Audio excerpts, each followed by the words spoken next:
तो हम लोग कल पूरा खिलजी डायनेस्टी को कर रहे थे कि खिलजी डायनेस्टी जो है कैसे उसका राइज होता है, अलाउद्दीन खिलजी कौन-कौन से मार्केट रिफॉर्म लेकर के आता है। इसमें हम लोगों ने देखा था कि किस प्रकार से वो सबको अटैक करता जाता है और फिर सबको कंट्रोल करता जाता है, वो सब हम लोग देखे थे।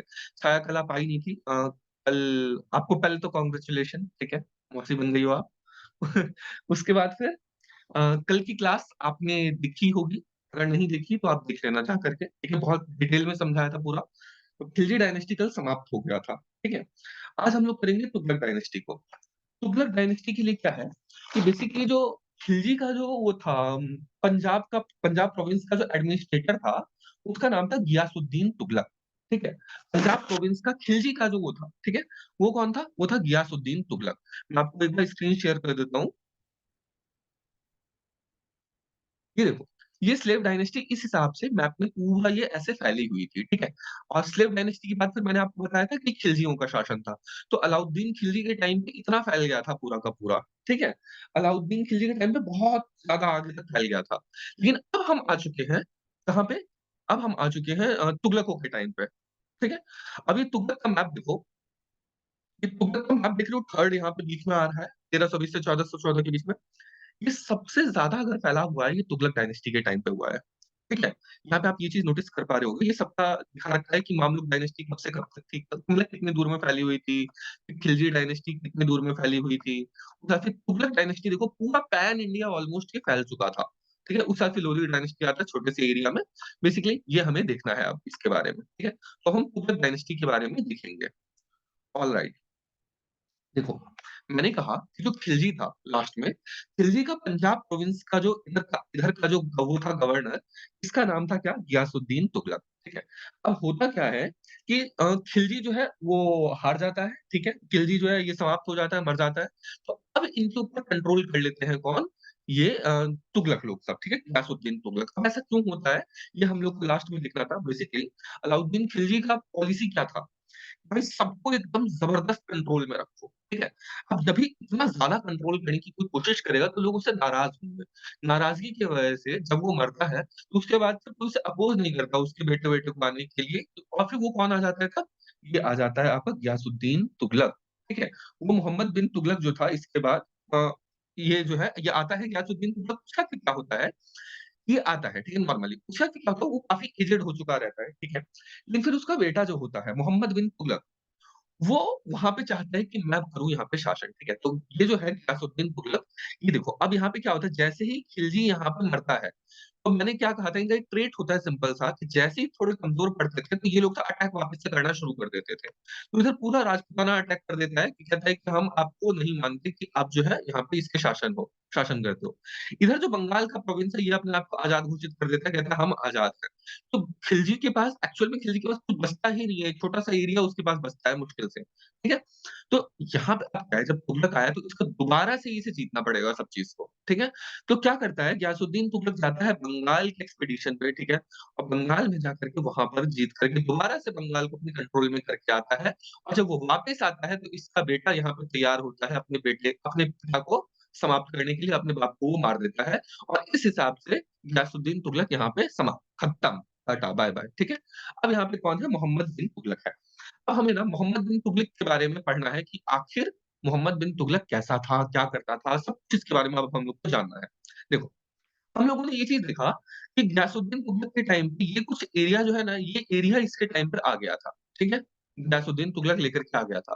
लेकिन वापस से पूरा नीचे तक जाने का काम जो है ना, ये किसने किया है? ये किया है मोहम्मद बिन तुगलक ने। एक चीज़ और, ये मैप जो है इधर दिखा रहा है खिलजी डायनेस्टी, क्या खिलजी साउथ में नहीं गए थे?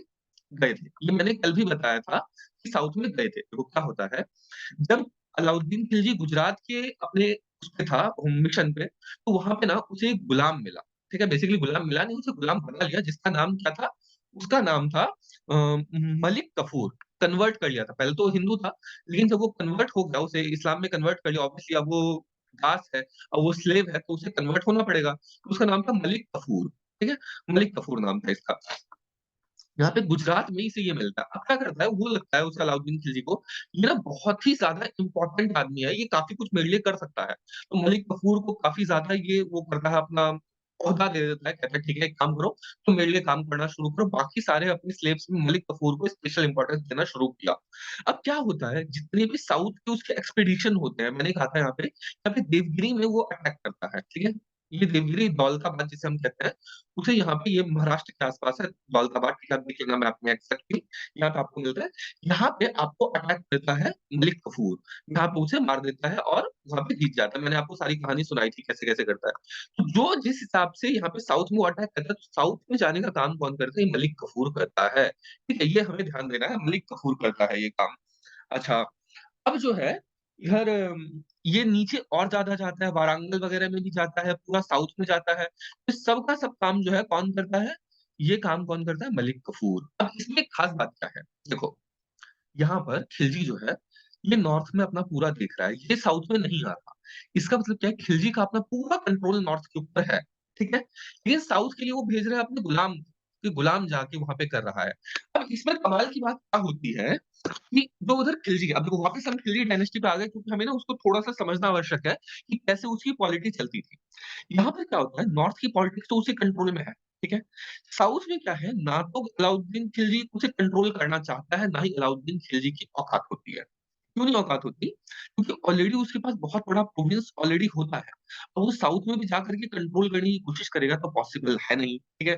दूसरा अगर अलाउद्दीन खिलजी खुद नीचे आता तो क्या होता? यहाँ के लोग सब तुरंत जाकर के अटैक कर देते, राजपूताना अटैक कर देता, बंगाल अपने आप को स्वतंत्र घोषित कर देता, सब कुछ अपने आप को इंडिपेंडेंट घोषित करने लग जाते। तो इसकी सबसे बड़ी दिमाग वाली बात क्या थी? ये खुद ही ऊपर रहेगा ताकि ऊपर को सँभाल के रखे और मलिक कफूर को नीचे भेजेगा। लेकिन अब क्या है, मलिक कफूर तो कुछ टाइम के लिए आया, इसने अपना यहाँ पे जीत करके गया, पूरा साउथ तक गया, ये पूरा साउथ तक उसका रहा है मलिक कफूर का, ठीक है? इस एरिया में उसका भी नहीं हो पाया है शासन। इस एरिया में उसका भी शासन नहीं हो पाया, ये जो इधर का एरिया जो मैं आपको बता रहा हूँ, इस एरिया में उसका भी नहीं हो पाया है, ठीक है? लेकिन अब कहीं से मलिक कफूर को वापस भी जाना है। अब वापस जैसे ही जाएगा, वैसे ही इधर के लोग कुछ टाइम तक उसे पे करेंगे ट्रिब्यूट, उसके बाद फिर ये लोग भी स्वयं को स्वतंत्र घोषित कर देंगे। इसका मतलब वर्चुअली या फिर वैसे भी हम कहें एग्ज़ैक्टली कभी भी साउथ उसके डायरेक्ट कंट्रोल में आ नहीं पाया, ठीक है? ये चीज़ हम लोगों ने देखा कि डायरेक्ट कभी भी उसके कंट्रोल में आ नहीं पाया। अच्छा, अब एक चीज़ और, यहाँ पे खिलजी जो है, ये अलाउद्दीन खिलजी समाप्त हो गया, तो क्या अलाउद्दीन खिलजी के मरने के बाद क्या ये खिलजी डायनेस्टी पूरी तरीके से समाप्त हो गई? नहीं हुई समाप्त। क्या होता है बेसिकली, अलाउद्दीन खिलजी है, ठीक है? अब इसका बेटा बनेगा, ठीक है? लेकिन मैंने आपको कहा कि वो उतना एफिशिएंटली काम नहीं कर पाएगा। क्यों नहीं कर पाएगा? क्योंकि अलाउद्दीन खिलजी जो है काफ़ी ज़्यादा सेंट्रलाइज़्ड अप्रोच रखता था अपना, ठीक है? और सेंट्रलाइज़ेशन जहाँ पे बहुत ज़्यादा होगी, वहाँ पे लोग सब नाराज़ भी बहुत ज़्यादा होंगे। दूसरा ये नोबल्स वगैरह को भी नहीं छोड़ता था, उसे भी सज़ा दे देता था, ठीक है? तो वो चीज़ एक और है। तो अब क्या होता है अल्टीमेटली कि यहाँ पे क्या होता है, इसके बेटा जो है वो उसका फिर बाद में बनता है मुबारक खिलजी, ठीक है? मुबारक खिलजी यहाँ पे बनता है शासक बनता है, मतलब बेसिकली वहाँ का सुल्तान बनता है कौन?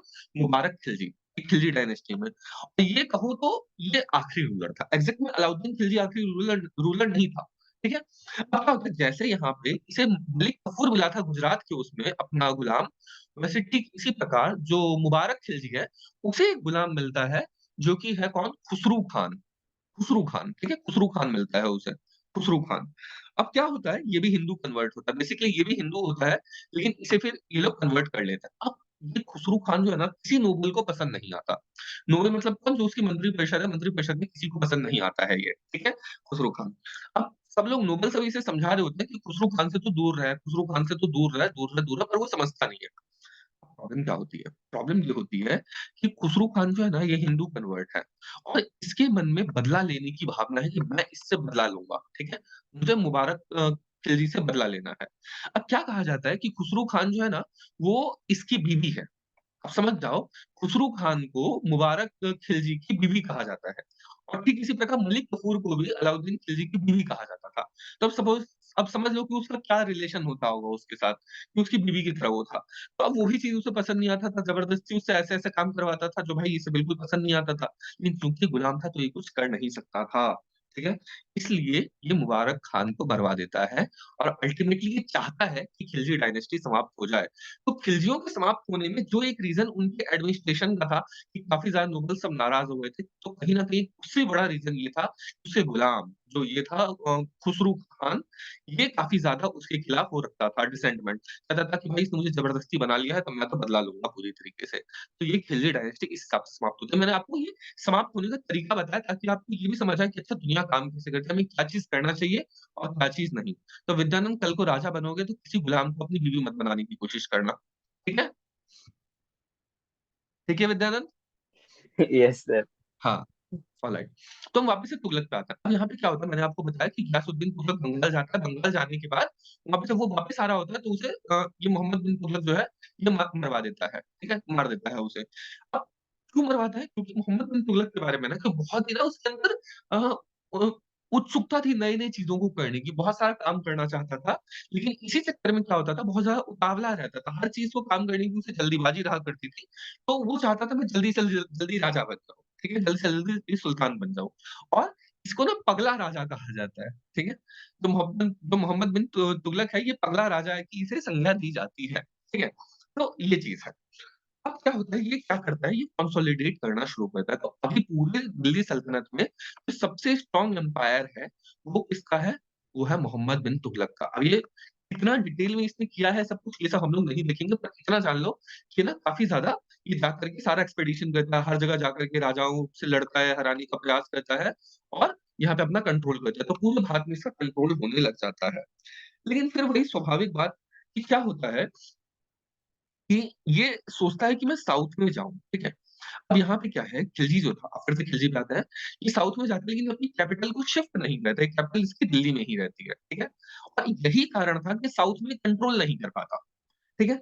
अब अगर इसे साउथ में कंट्रोल करना है, तो इसे क्या चाहिए, अपनी राजधानी बीच में चाहिए कहीं पे, ठीक है? अब ये काम ये मोहम्मद बिन तुगलक जानता था कि अगर मैं ये काम करता हूँ, तो अगर मैं बीच में कर लेता हूँ अपनी राजधानी को, तो मैं अच्छे से कंट्रोल कर पाऊँगा। तो दौलताबाद जो जगह है, दौलताबाद जो मैंने आपको कहा कि बीच में है, ठीक है? अ, इस एरिया में इ इध इधर इधर दौलताबाद है, इधर दौलताबाद है, तो यहाँ पे अपनी राजधानी बनाता है। बेसिकली इसका नाम देवगिरी था। देवगिरी इसका नाम था, यहाँ पे इसे दौलताबाद नाम का बना देता है, कन्वर्ट कर देता है इसका नाम, ठीक है?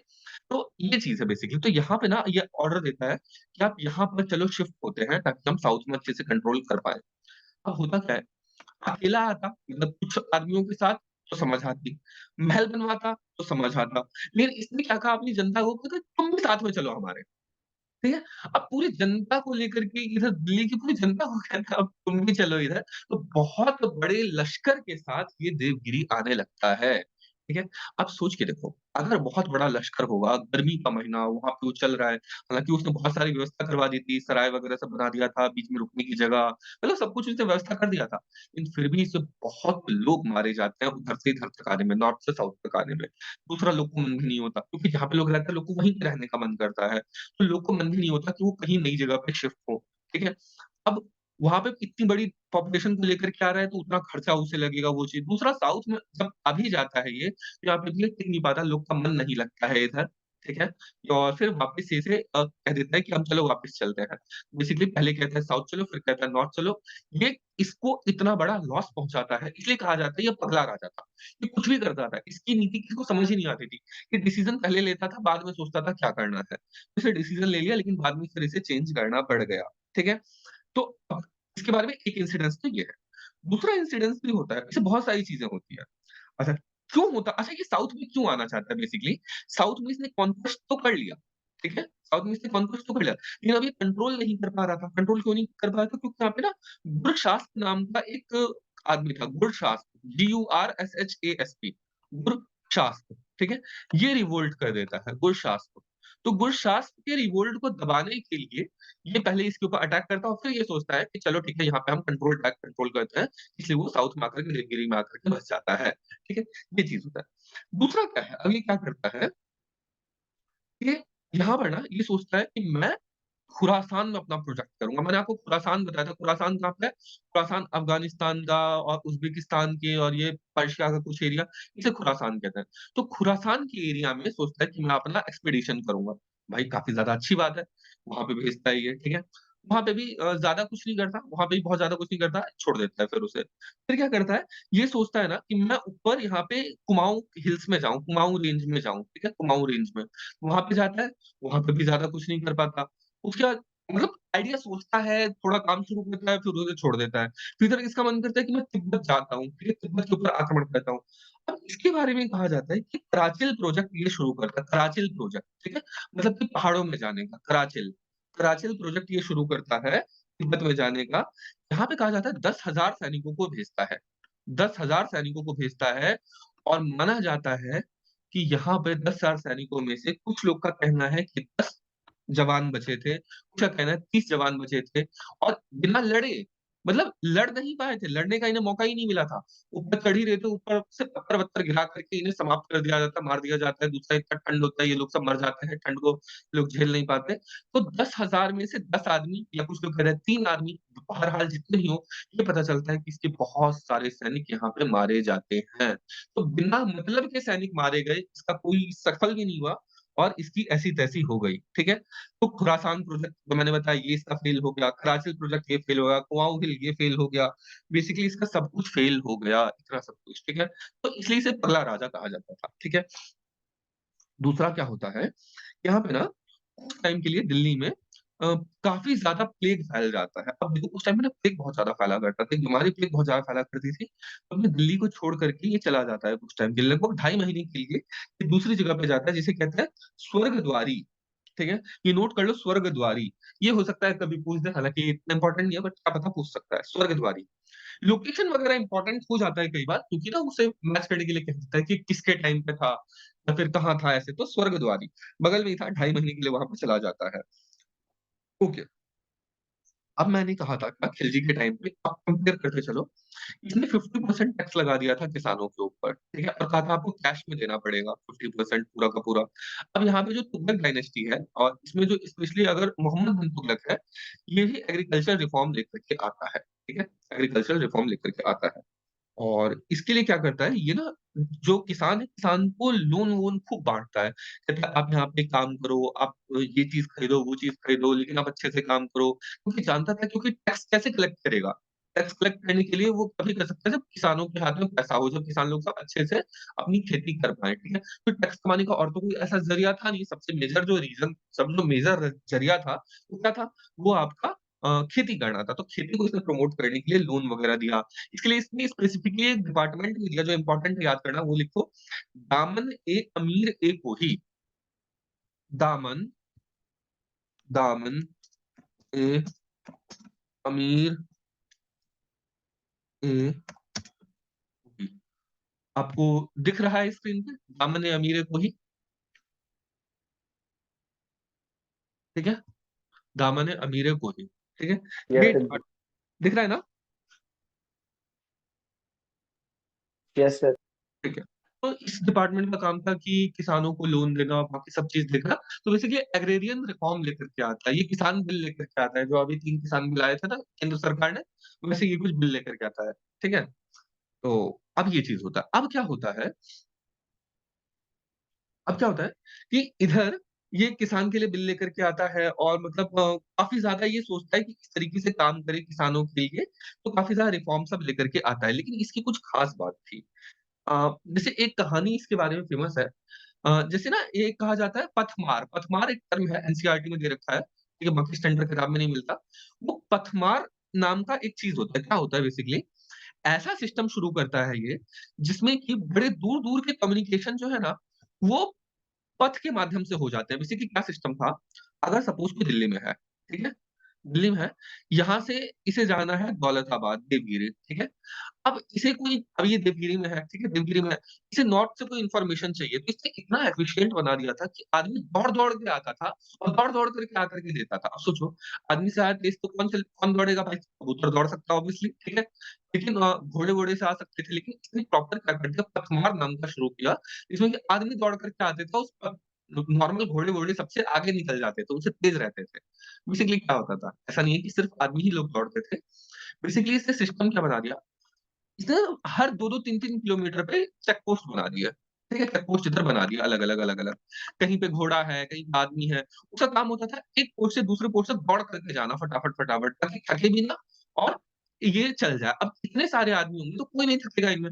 सबके सबको 2-2 3-3 किलोमीटर ही दौड़ना पड़ेगा, तो सब लोग 3-3 किलोमीटर दौड़-दौड़ के फटाफट अपने यहाँ पे आसानी से पहुँच जाया करते थे। तो बहुत स्पीड में पहुँच जाया करते थे, ठीक है? तो पथराव इसे कहते हैं।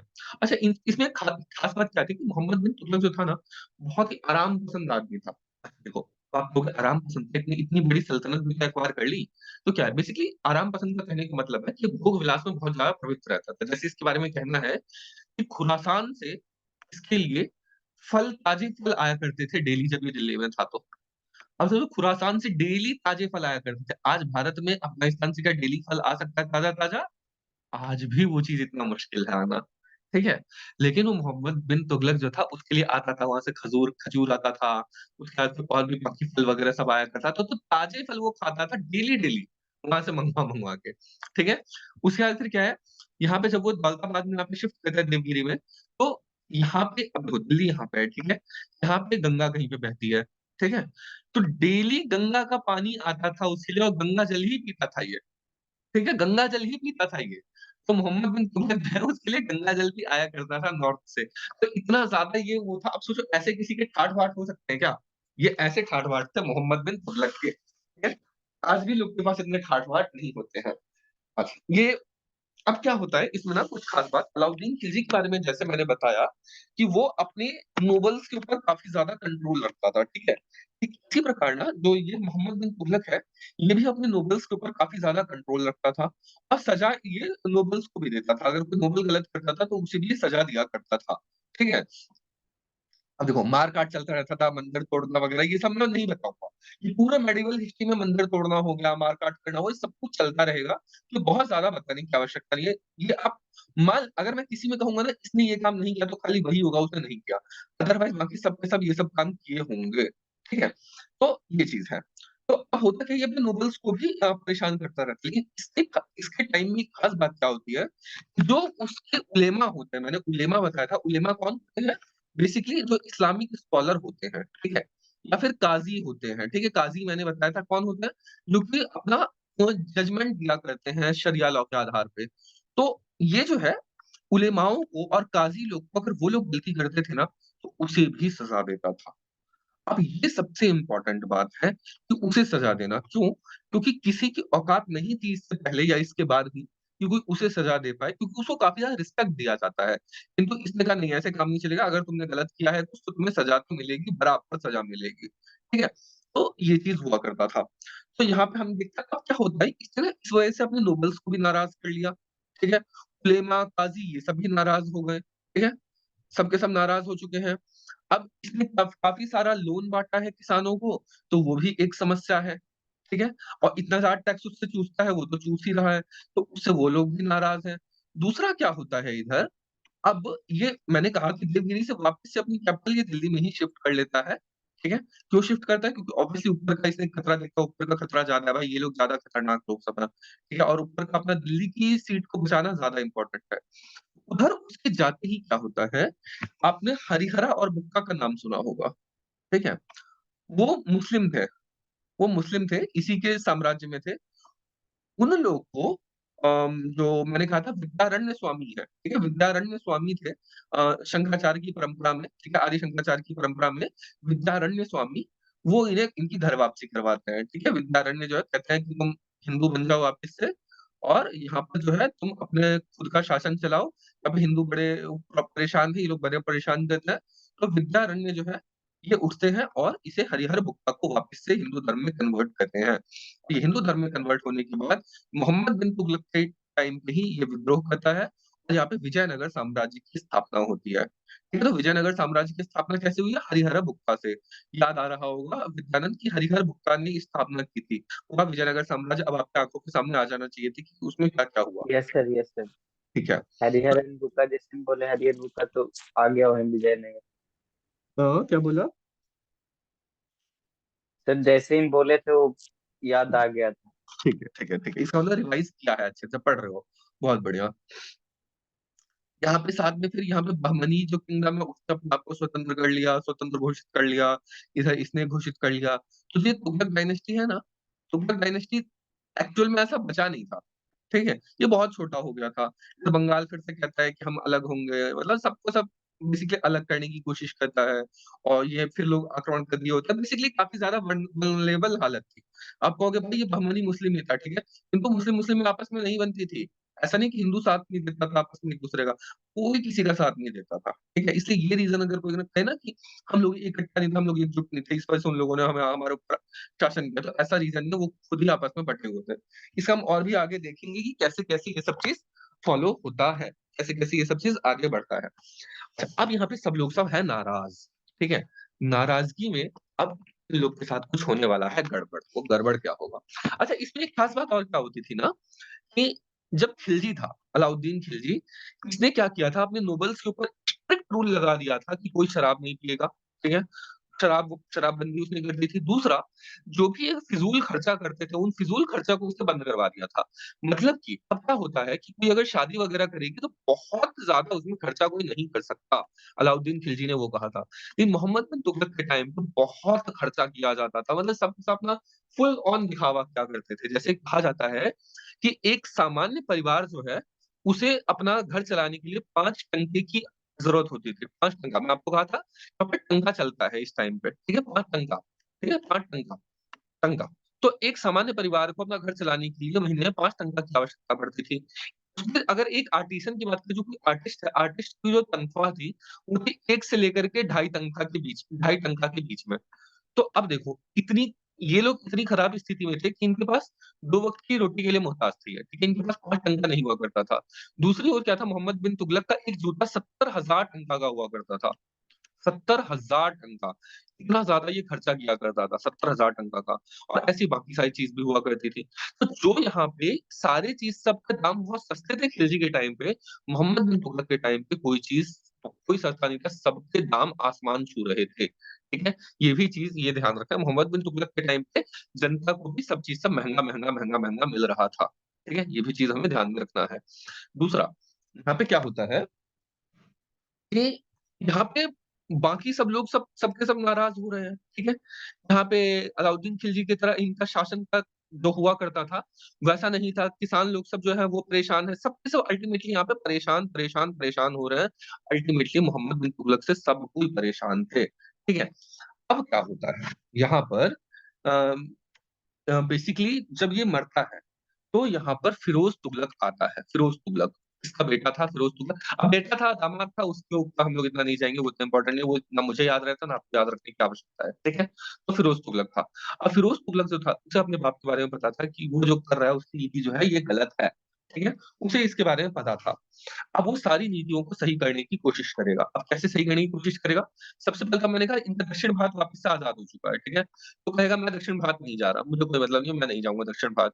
तो दक्षिण भारत जाने से मना कर देता है ये, ठीक है? तो ये पूरा आज़ाद है अपना दक्षिण भारत तो वापस से, मतलब कि कुछ टाइम पीरियड के लिए, कुछ सालों के लिए दक्षिण भारत उनके कंट्रोल में हुआ था। अदरवाइज़ ये वापस से अपने लोग के कंट्रोल में आ गया था इधर, ठीक है? दूसरा क्या है, यहाँ पर अ, ये फिरोज़ाबाद को नए शहर को बसाता है। अब जैसे ये इसका नाम था फिरोज़ तुगलक, तो फिरोज़ाबाद नाम का एक नया शहर बसाता है दिल्ली के आस-पास, ठीक है? फिरोज़ाबाद, ठीक है? उसके बाद फिर क्या है, आपने सुना होगा फिरोज़ शाह कोटला मैदान दिल्ली में जहाँ पे ये क्रिकेट मैच हुआ करता है। तो फिरोज़ शाह कोटला मैदान ये बनवाता है। बेसिकली इसने काफ़ी ज़्यादा कंस्ट्रक्शन वगैरह का काम किया, ठीक है? गिरनार जो जगह है वहाँ पे जाकर के इसने बनाया अपना बिल्डिंग सब और गिरनार को भी इसने काफ़ी ज़्यादा कंट्रोल करने की कोशिश किया। बेसिकली इसने ये हम लोग देख रहे हैं कि इसने ये सब चीज़ को कंट्रोल किया है। दूसरा क्या है कि यहाँ पे ना इसने क्या काम किया कि संस्कृत लिटरेचर को पर्शियन में कन्वर्ट करवाने का काम शुरू किया। जितने भी संस्कृत लिटरेचर हुआ करते थे, संस्कृत में जितने सारे ग्रंथ सब थे, उन सबको ये पर्शियन में कन्वर्ट करने लग गया, संस्कृत को पर्शियन में कन्वर्ट करने लग गया। अब ये ऐसा क्यों कर रहा है ये सब चीज़, ये हमें समझना है, ठीक है? मैंने आपको कहा आप इसकी पॉलिटिकल ध्यान दो कि किस माहौल में ये आया था। ये आया था मोहम्मद बिन तुगलक से सब कोई नाराज़ थे। अच्छा आप कहोगे नाराज़ थे तो ये तो और ज़्यादा नाराज़गी का काम हुआ कि संस्कृत को उसमें चेंज करना पर्शियन में, तो इसने ऐसा काम क्यों किया? वो सिंपल सी बात है, अगर ये ग्रंथों को अगर ये अपनी भाषा में कन्वर्ट करेगा, तो फिर लोग को कन्वर्ट करना आसान रहेगा ना, तो लोग को कन्वर्ट करने में आसानी होगी इसलिए कन्वर्ट कर रहा था, ठीक है? हालाँकि लोग सब कहते हैं कि नहीं ये काफ़ी ज़्यादा विज़नरी आदमी था इसलिए कन्वर्ट करवा रहा था। Whatever the reason may be, ठीक है? हमें ये समझ आता है कि यहाँ पे बेसिकली ये कुछ रिफ़ॉर्म लाने की कोशिश करेगा। अब हम वो देखते हैं कि इसने क्या किया क्या था? बेसिकली मैंने आपको कहा मोहम्मद बिन तुगलक के मरने के बाद साउथ को जाना ये मना कर देते, कहता है मैं नहीं जाऊँगा, पहला चीज़ ये। दूसरा चीज़ कहता है नॉर्थ को मुझे कंसोलिडेट करना है, ठीक है? नॉर्थ को मुझे कंसोलिडेट करना है। अब इसमें क्या होता है? बेसिकली ये जो है, ये जैसे यहाँ पे अब नॉर्थ कंसोलिडेट करने के लिए क्या होगा, आपके जो नोबल्स हैं, उनके साथ आपको बनानी पड़ेगी, ठीक है? नोबल्स के साथ आपको अच्छी बनानी पड़ेगी, अच्छी बना के रखनी पड़ेगी।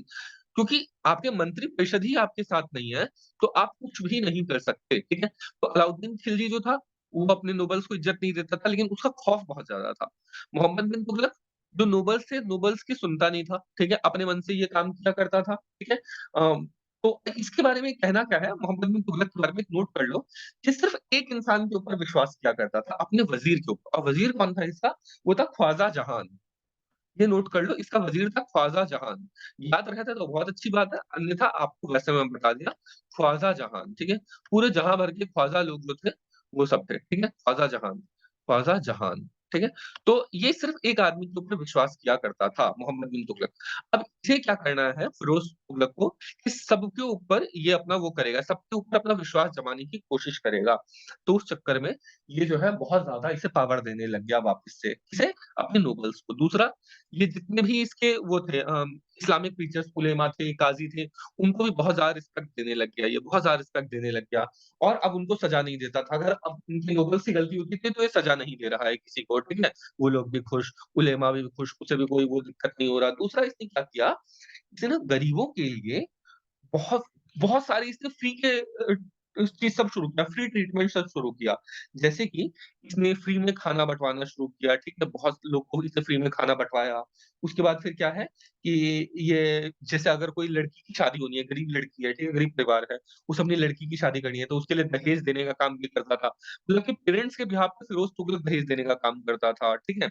और बेसिकली इसने बहुत सारे ऐसे-ऐसे निर्णय लिए, ठीक है? अब वो कैसे करता था इन सबको पूरा तो दिखता था कौन गरीब है, गरीब करने का वो कौन करेगा निर्णय तो कोतवाल।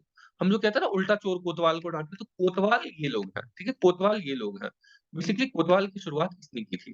शुरुआत बेसिकली इसका यूज़ किया था, कैसे यूज़ किया था कि बेसिकली जो कोई भी गरीब होगा उसे अपने दहेज देना होगा अपनी बेटी को, तो कोतवाल उसे देखेगा कि अच्छा ये है इम्पोर्टेंट, ये जो है ये डिज़र्विंग है हम इसे देंगे ये चीज़। ठीक है? अब आपको लगेगा भाई ये कितना मतलब गरीब पसंद आदमी था फिरोज़ तुगलक, भाई ये तो बड़ा अच्छा आदमी था। लेकिन सुनो, आपको लग रहा है ऐसा कि ये बहुत ज़्यादा अच्छा आदमी था और ये काफ़ी ज़्यादा मदद कर रहा है सबकी? ऐसा फ़ील हो रहा है? छाया, विद्यानंद, यस सर, वैसा तो लग रहा। छाया जगी हुई हो? काफ़ी नेक आदमी था ये, गरीबों की मदद करने वाला।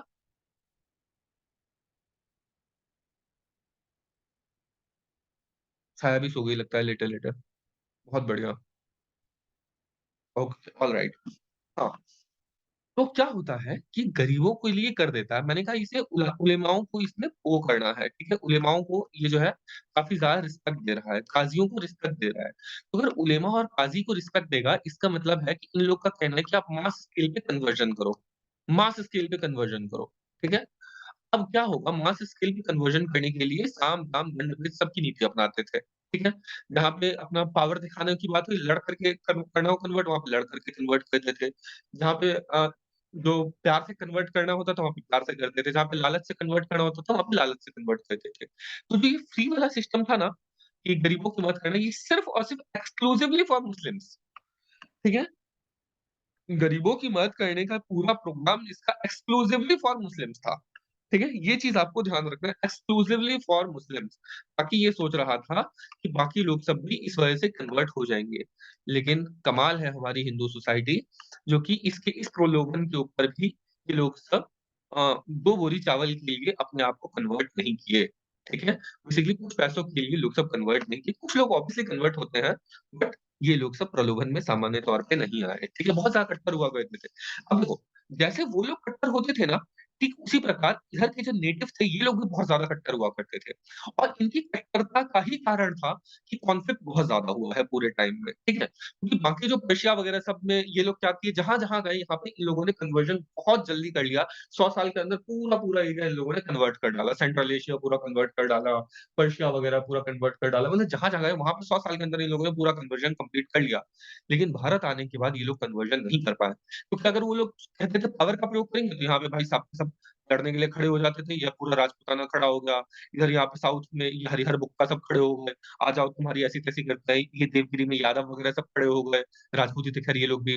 उसके अलावा फिर बाकी यहाँ पे अब देखो, ये पूरा एरिया जो है ये लोग यहाँ पे काफ़ी कंट्रोल भी नहीं कर पाए। ये एरिया क्या है, मैंने आपको बताया था कि उस टाइम पे गंगा डायनेस्टी थी। उड़ीसा में गंगा डायनेस्टी थी, तो गंगा डायनेस्टी बहुत ज़्यादा स्ट्रॉन्ग थी, वो लोग सब नहीं कर पाए।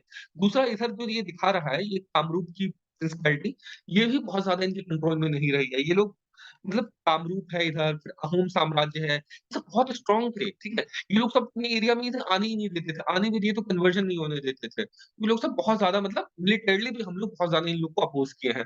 दूसरा वैसे तो कट्टर थे ही, तो ये सब रीज़न है कि ये लोग बहुत ज़्यादा कुछ कर नहीं पाए, ठीक है? तो ये चीज़ है।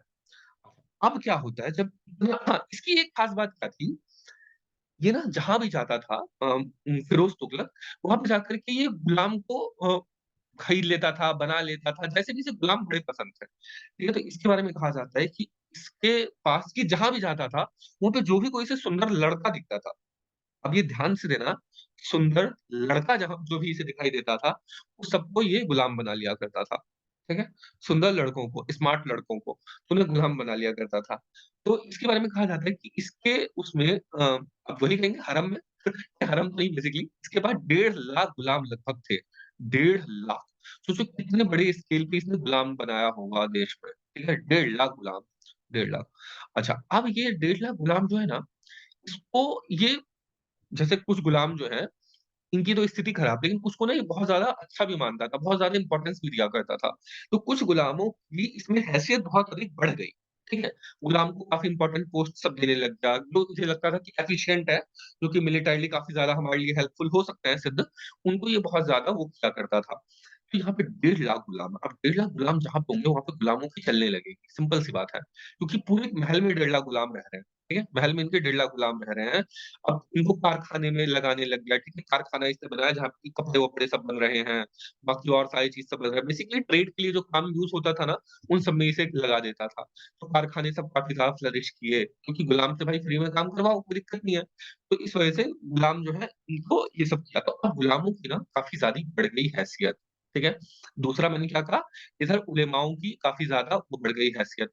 इधर काज़ियों की बढ़ गई, नोबल्स की बढ़ गई, सबका अपना भाव बढ़ता जा रहा है, ठीक है? अब देखो, यहाँ पे ना राजा जो है, राजा के पास जो कंट्रोल है, वैसे ही कंट्रोल बाकियों को भी इसने दे दिया है, बहुत कुछ इसने कंट्रोल दे दिया है उन्हें।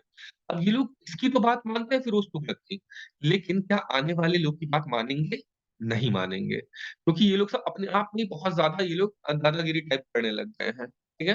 मतलब काफ़ी ज़्यादा इनके पास पावर आ गई है। तो यहाँ पे सेंट्रलाइज़ेशन काफ़ी था, खिलजी डायनेस्टी में मोहम्मद बिन तुगलक के टाइम पे सेंट्रलाइज़ेशन काफ़ी था, लेकिन फिरोज़ तुगलक के टाइम पे इसने काफ़ी सा डिसेंट्रलाइज़्ड अप्रोच को अपनाया, बहुत ज़्यादा लिबरल हो गया ये, ठीक है? और यही कारण है तुगलक डायनेस्टी के डिसइंटीग्रेट होने का, ठीक है? यही कारण बनेगा।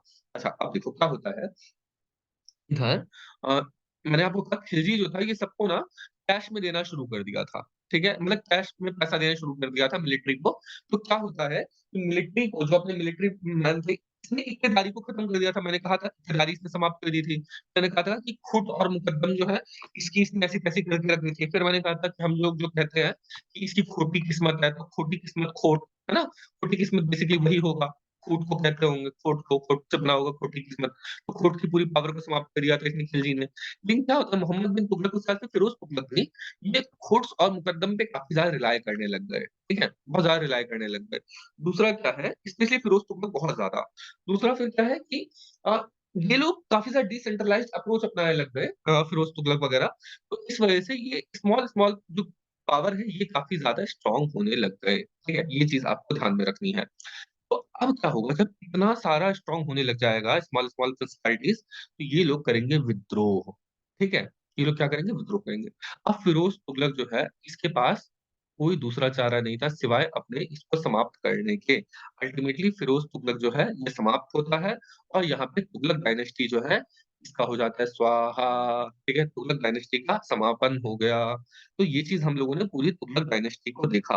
ये 1.5 लाख स्लेव लोगों ने ही मिलकर के अब कैसे समाप्त हो गया। बेसिकली फिरोज तुगलक के मरने के बाद जितने भी इसके वो आते हैं सक्सेसर्स, कोशिश करते हैं ये लोग सब इनके गुलाम वगैरह जो 1.5 लाख गुलाम है कि हम लोग अपने पसंद के लोग को बनाए। ठीक है, अपने पसंद के लोग जो है वो बनने चाहिए। क्या राजा या सुल्तान। लेकिन क्या ऐसा संभव है? नहीं। उस चक्कर में बहुत सारे गुलामों को, ये जो 1.5 लाख गुलाम है, उसमें बहुत सारे गुलामों को वो मार दिया जाता है। ठीक है, और ये सब मरने लगे। अच्छा, अब क्या है इस टाइम पे समाप्त, ऐसे ही इसमें एक ही कारण नहीं थे या यही कुछ कारण नहीं थे, इसके अलावा भी एक बहुत बड़ा कारण क्या था। मैंने आपको कहा था मंगोल काफी ज्यादा राइज कर चुके थे और मंगोलों का अटैक पूरे दिल्ली सल्तनत पे काफी अधिक रहा है। तो मंगोलों ने बहुत ज्यादा अटैक किया, तो इस टाइम पे मंगोलों का अटैक काफी ज्यादा बढ़ गया था। अब मोहम्मद बिन तुगलक जो है उसने तो काफी ज्यादा अपोज किया, फिरोज तुगलक भी कर पाया। बट जो बाद में आता है ना महमूद तुगलक, जो लास्ट तुगलक रूलर है उसका नाम है महमूद तुगलक। महमूद तुगलक ये उसको झेल नहीं पाता मंगोल के अटैक को। और क्या होता है अब मंगोल अटैक कैसे होता है, बेसिकली मैंने आपको क्या कहा था। देखो, पहली बात यहाँ पर शुरुआत में चंगेज खान राइज करता है। ठीक है, चंगेज खान जो है वो भारत में नहीं आता, चंगेज खान भारत में नहीं आता, गेंगिस खान लिखा रहता है वैसे होता है, हम उसको चंगेज बोलते हैं। ठीक है, गेंगिस को चंगेज बोलते हैं। क्या होता है, चंगेज खान जब मरता है तो उसके बाद बहुत बड़ा एम्पायर होता है, हमने दिखाया था, कल देखा था। ठीक है, उसके बाद फिर ये अपने एम्पायर को अपने बेटों में बांट देता है। ठीक है, ये बांट दिया अपने बेटों में। ठीक है, या इसके कई सारे टुकड़े हो गए। अब क्या है, भारत को दो जगहों से खतरा है। पहला है इस साइड के इधर मंगोल से, और दूसरा इस साइड के मंगोल से। ठीक है, हम लोगों ने देखा था इधर के जो मंगोल है उससे खतरा नहीं है भारत को। ठीक है, और क्यों खतरा नहीं है, क्योंकि यहाँ पे पहाड़ सब बहुत ज्यादा है, तो इधर कुबली खान वाले लोग सब इधर नहीं आएंगे। किंतु इधर के जो है मंगोल ये लोग आ सकते थे। ठीक है, लेकिन अल्टीमेटली क्या होता है, धीरे धीरे धीरे ना मंगोल सब भी कई सारे फ्रैक्शन में टूट जाता है। ये तो स्टार्टिंग का मैंने बताया था। अभी कई सारे फ्रैक्शन में टूट चुके होते हैं, तो बेसिकली इसलिए मंगोलों की पावर बहुत कमजोर हो चुकी रहती है। लेकिन अल्टीमेटली फिर आता है द ग्रेट डिवास्टेटर। मतलब ग्रेट मैं कह रहा हूँ, ठीक है, क्योंकि उसने बहुत सारे काम किए थे, लेकिन फिर डिवास्टेटर कह रहा हूँ। नाम आपने सुना होगा, नन अदर देन, बताओ कोई बता सकता है? कोई बता सकता है मैं किसके बारे में बात कर रहा हूँ? विद्यानंद छाया कोई बता सकता है मैं किसके बारे में बात कर रहा हूँ? दोनों सो गए क्या? नहीं सर, तो तो मैं किसके बारे में बात कर रहा हूँ अभी?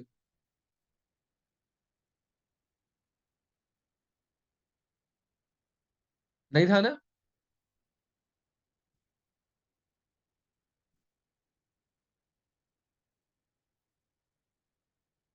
स्क्रीन पे दिख रहा है? Yes sir. कौन है?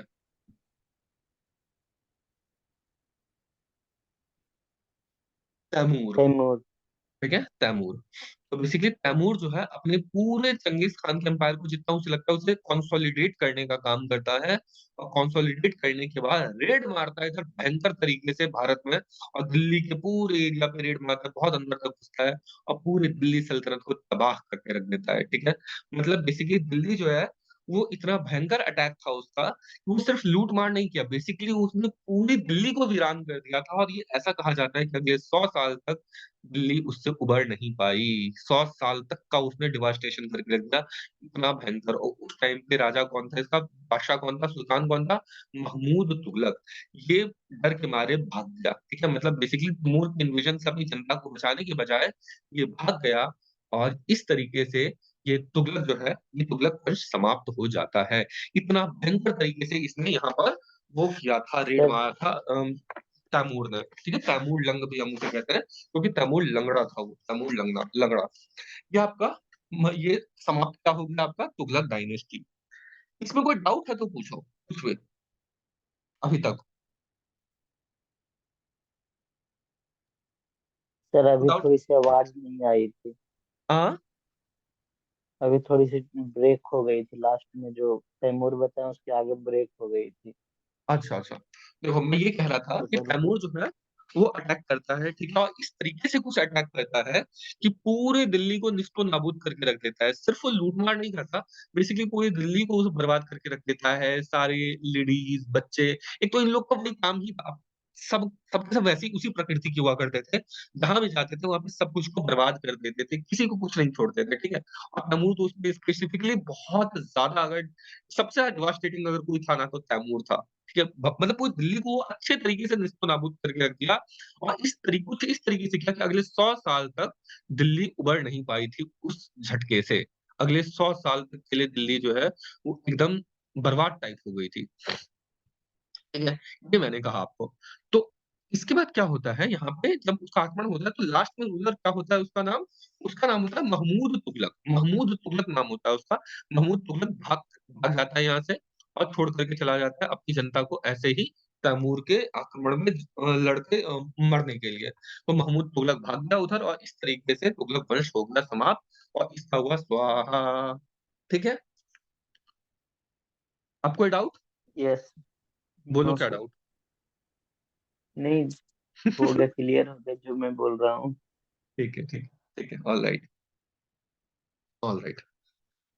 यहाँ पे ना हम लोगों ने इन सबको देखा, मामलुक को देखा। अच्छा, मामलुक मैंने आपको नहीं बताया मामलुक क्या होता है। बेसिकली मामलुक का मतलब होता है ओन्ड बाय, मतलब कि ओन्ड बाय मतलब कि उस मतलब ओन ओन का मतलब क्या होता है? ओन मतलब कि अधिकार होना, ठीक है? तो किसी के द्वारा अधिकार होना, ओन्ड बाय। मामलुक का अर्थ होता है ओन्ड बाय। तो बेसिकली ये सब के सब गुलाम वंश जो मैं कहता हूँ ना, स्लेव डायनेस्टी, गुलाम वंश, मामलुक डायनेस्टी, ये सब एक ही है। ठीक है? ये एक ही है। तो यहाँ पे टाइम पीरियड भी दे रखा है। आपको ना मेन टाइम पीरियड जो है ना यही ध्यान रखना है।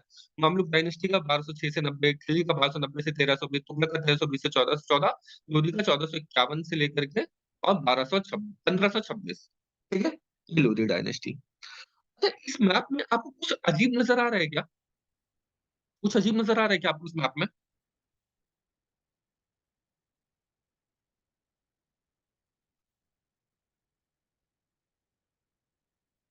कुछ अजीब नज़र आ रहा है क्या? सर अजीब क्या नजर आएगा? हाँ? ऐसा तो मुझे कुछ नहीं अजीब लग रहा। छाया अगर सुन रही हो, इस बार अगर आवाज़ नहीं आए तो मैं समझूँगा कि आप सच में सो चुकी हो। ठीक है? क्या आपको इस मैप में कुछ अजीब आ रहा है? अजीब लग रहा है?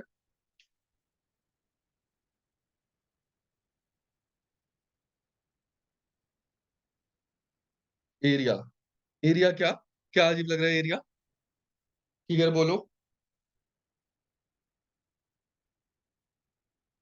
एरिया कम हो गया, तो इसमें अजीब क्या है? वो तो मैंने बताया ना रीज़न कि क्या एरिया वो है कम होने का। बेसिकली यहाँ पे तुगलक जो है फिरोज़ तुगलक के ही टाइम पे ये अपने आप को इंडिपेंडेंट घोषित कर देते हैं। ठीक है? इसलिए एरिया ये नीचे का तो वैसे ही खत्म हो गया। ठीक है? उसके बाद धीरे-धीरे ये जब तैमूर आएगा, तैमूर आकर के सबको आक्रमण करेगा, तो दिल्ली तो हो जाएगी बर्बाद। इसका सुल्तान तो भाग गया, ठीक है? सुल्तान महमूद तुगलक भाग गया। अब ये लोग सब जो इधर वो राजपूताना है, ये किस लिए बैठे हैं, हैं? ये इसी फिराक में तो है कि कैसे भी इन लोग को मार-मार के भगाया जाए। तो जितने भी लोग थे उसे मार-मार के भगाया था, ये सब के सब अपना इंडिपेंडेंट घोषित कर देते हैं, तो इसलिए ये सब एरिया तो ऐसे ही समाप्त हो जाना था उसे, ये सब समाप्त होना ही था और इस एरिया में ये ऑलरेडी कभी कंट्रोल कर ही नहीं पाया था, पूरा एरिया ऑलरेडी पहले से उन लोग के कंट्रोल में नहीं था। इधर गंगा डायनेस्टी का साम्राज्य था, ठीक है? उससे आगे गजपति रूलर्स का साम्राज्य हो गया। देखो यहाँ पे ना इस एरिया में 2 डायनेस्टी बड़ी फेमस है, पहली है गंगा डायनेस्टी, ये भी चलो बता ही देता हूँ मैं। पहली है गंगा डायनेस्टी, ठीक है? गंगा डायनेस्टी, उसके बाद से क्या है गजपति डायनेस्टी। ठीक, गजपति डायनेस्टी। तो ये 2 डायनेस्टी ने ना काफ़ी ज़्यादा इस एरिया को कंट्रोल करके रखा और यहाँ पर किसी को भी ना अपना एकाधिकार जमाने नहीं दिया, ठीक है? हालाँकि फिरोज़ तुगलक के बारे में कहा जाता है कि एक बार ना ये इसके अंदर में घुसता है, इन्वेड करने की कोशिश करता है फिरोज़ तुगलक एक बार और यहाँ पे जो जगन्नाथ पुरी का मंदिर है, उस पुरी के मंदिर को ही तोड़ देता है फिरोज़ तुगलक, ठीक है? ये काम करता है, फिरोज़ तुगलक ये काम करता है। बट वैसे पूरे एरिया को कंट्रोल में कभी नहीं ले पाता, वापस से ये लोग सब उसे मार-मार के भगाते हैं इधर से। ठीक है, तो ये एरिया ना बहुत ज़्यादा उन लोग के लिए वो रहा हमेशा चुभता रहा उन्हें क्योंकि ये लोग कभी भी उस एरिया को कंट्रोल नहीं कर पाए। तो ये चीज़ इसमें अजीब नहीं है, इसमें कुछ और चीज़ अजीब है। जो लिखा हुआ है उसे नोटिस करो, लिखे हुए को नोटिस करो। अब बताओ क्या इसमें कुछ अजीब है, लिखे हुए में? कुछ आपको अजीब सा लग रहा है जो इसमें आपको समझ नहीं आ रहा है ऐसा क्या मतलब कुछ कुछ हल्का-सा डाउट क्रिएट होना चाहिए, बताओ? सोचो।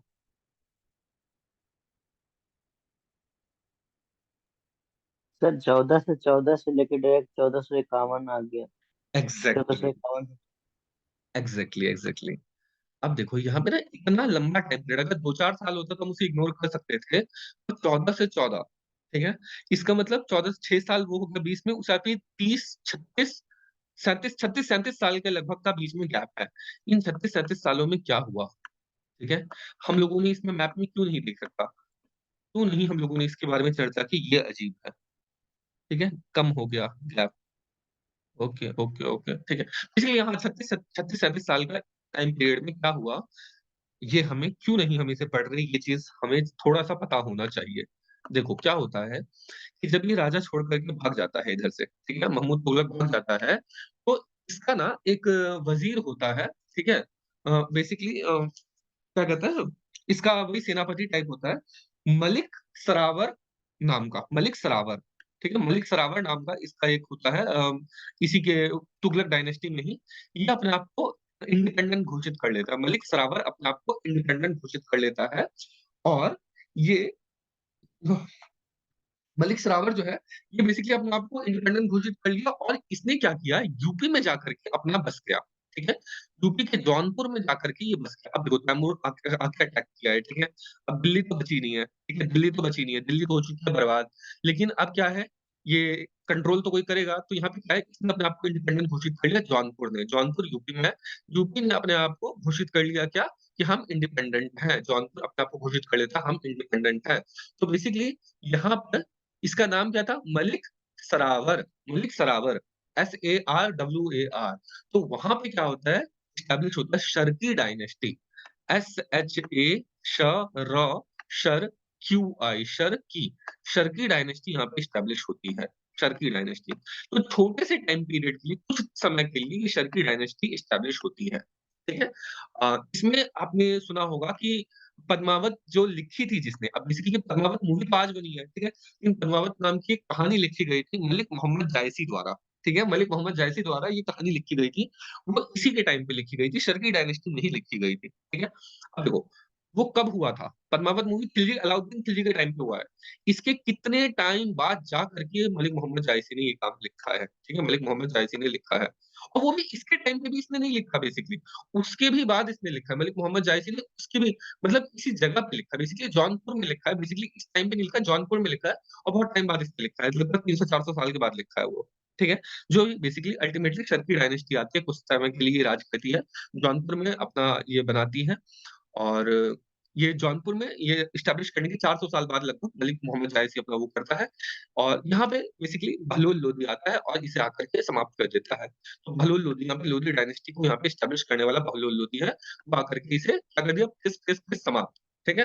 तो शर्की डायनेस्टी इस तरीके से समाप्त हो गई। दूसरा क्या होता है यहाँ पे, कि एक यहाँ पे आप कहोगे कि आपने तो सैयद डायनेस्टी के बारे में बताया ही, देखो सैयद डायनेस्टी भी दिल्ली में आकर के कुछ टाइम के लिए शासन करे थे। बेसिकली उन्हीं में से ना कुछ लोग सब आकर के यहाँ पे शासन करने लग जाते हैं। जो मंगोल ने आक्रमण किया था, वो कुछ यहाँ पे बच जाते हैं, ठीक है? मंगोल लोग सब और वही एस्टेब्लिश करते हैं सैयद डायनेस्टी। वो भी ज़्यादा कुछ करते नहीं है, इसलिए वो भी समाप्त हो जाता है। बेसिकली 2 नाम आप ध्यान रख लो, सैयद डायनेस्टी और शर्की डायनेस्टी, इन 2 के बीच में आता है। तुगलक डायनेस्टी और लोधी डायनेस्टी के बीच में आने वाले कौन है? शर्की डायनेस्टी और क्या मैंने बताया दूसरा? शर्की डायनेस्टी और क्या बोला मैंने दूसरा? क्या बोला? सैयद डायनेस्टी। जवाब नहीं देते रहते, क्या फ़ायदा ऐसे में? ठीक है? सैयद डायनेस्टी और शर्की डायनेस्टी। तो ये हो जाता है। अब हम बात करते हैं, इसमें ना थोड़ा-सा हम वापस से तुगलक पे आते हैं, ठीक है? और देखते हैं तुगलक का एडमिनिस्ट्रेशन किस प्रकार का था, ठीक है? वो हमें थोड़ा-सा पता होना चाहिए, क्योंकि बिना एडमिनिस्ट्रेटिव पार्ट के ये सब चीज़ जो है, ये अधूरी है। सिर्फ पॉलिटिकल हिस्ट्री जानने से और बेसिक रिफॉर्म जानने से काम नहीं चलेगा। देखो, यहाँ पे क्या है, एक वज़ीर हुआ करता था। वज़ीर बेसिकली, वज़ीर मतलब कि सबसे इम्पोर्टेंट उसका मिलिट्री कमांडर भी था और रेवेन्यू ऑफिसर भी था। इसके पास दोनों पावर थी, ठीक है? वज़ीर, वज़ीर मंत्री बेसिकली, मंत्री जो होते थे, उनका काम सबका सब होता था। उनका ये भी काम होता था कि मिलिट्री को भी कमांड करें, ठीक है? और बाकी सलाह देने का काम भी वज़ीर का होता था। वज़ीर बेसिकली अल्टीमेट जो किसी का था वो था, ठीक है? अब मैंने आपको बताया मोहम्मद बिन तुगलक जो था, ये एक ही को मानता था। किसको मानता था मैंने आपको बताया था? ख्वाजा जहान। एक ही इंसान के ऊपर ट्रस्ट था इसका, वज़ीर के ऊपर मोहम्मद बिन तुगलक का, वो किसका था? ख्वाजा जहान। आप ये एक काम करो, हेडिंग डाल लो सेंट्रल एडमिनिस्ट्रेशन, ठीक है? अगर लिखा हुआ है छाया, तो उसमें आप कहीं पे मतलब अगर नहीं लिखा तो उसमें एड नोट कर लेना, अदरवाइज़ ये अलग से लिख लो। तो सेंट्रल एडमिनिस्ट्रेशन के अंदर लिखो, पहला होता है वज़ीर, वज़ीर का मतलब है मिलिट्री कमांडर इन चीफ या फिर रेवेन्यू ऑफिसर, दोनों का दोनों पावर इसके पास था। एग्ज़ाम्पल के लिए मोहम्मद बिन तुगलक के टाइम पे ख्वाजा जहां और फिरोज तुगलक के टाइम पे खान ए जहां, ठीक है? खान ए जहां, खान ए जहां, ठीक है? खान ए जहां, KHAN खान, फिर ए मतलब की से डिनोट करता है, आई से खान ई जहां, खान ई और फिर जहान, ठीक है? खाने जहां, खाने जहां। तो ये बेसिकली यहाँ पे 2 वज़ीर होते हैं। अच्छा, इसमें ना एक बड़ी ख़ास बात हो गई। क्या ख़ास बात हो गई? मैं बता रहा था कि अलाउद्दीन खिलजी के टाइम पे क्या होता था या खिलजी डायनेस्टी में कि इन्हें अपना कंट्रोल जो है ये दिया जाता था, ठीक है? मतलब इन्हें पैसा दिया जाता था। ये इक्ता सिस्टम को इसने एबॉलिश कर दिया था। यहाँ पे क्या है इसने इक्ता सिस्टम को वापस से चालू कर दिया तुगलकों ने। अब क्या होता है कि यहाँ पे इसने क्या किया एक सबसे इम्पोर्टेंट चीज़ कि वज़ीर का बेटा ही वज़ीर बनेगा, ठीक है? वज़ीर का बेटा वज़ीर बनेगा। उसके बाद से और जो कोई पोज़ीशन थी उन सबको इन्हें हेरिडिटरी कर दिया, हेरिडिटरी कर दिया। अब हेरिडिटरी तो अपने इधर भी हुआ करता था, राजपूतानी में भी हुआ करता था, उड़ीसा में भी हुआ करता था, साउथ में भी हुआ करता था। किंतु उधर का जो हेरिडिटरी चीज़ है ना, वो थोड़ा डिफरेंट है। कैसे डिफरेंट है? बेसिकली इंडिया में जितने रूलर्स थे, उनके पास एक पावर होता था राजा के पास कि यहाँ पर वो चाहे तो हटा सकता था, अगर वो इनएफिशिएंट होगा तो। लेकिन इन लोगों ने ना वो काम नहीं किया। अगर वो इनएफिशिएंट हुए ना, तो वो भी रहा और वो अपने टोर में अलग ही टोरे में रहा कि भई हम तो वो हैं मेरे बाप ने तो उसकी हेल्प की कि मैं तेरी क्यों करूँ, ठीक है? या बेसिकली अगर सपोज़ कि ख्वाजा खान है, उसने मोहम्मद बिन तुगलक के टाइम पे अगर ये वज़ीर था, तो इज़्ज़त नहीं देगा फिरोज़ तुगलक को, ठीक है? फिरोज़ तुगलक को इज़्ज़त नहीं देगा।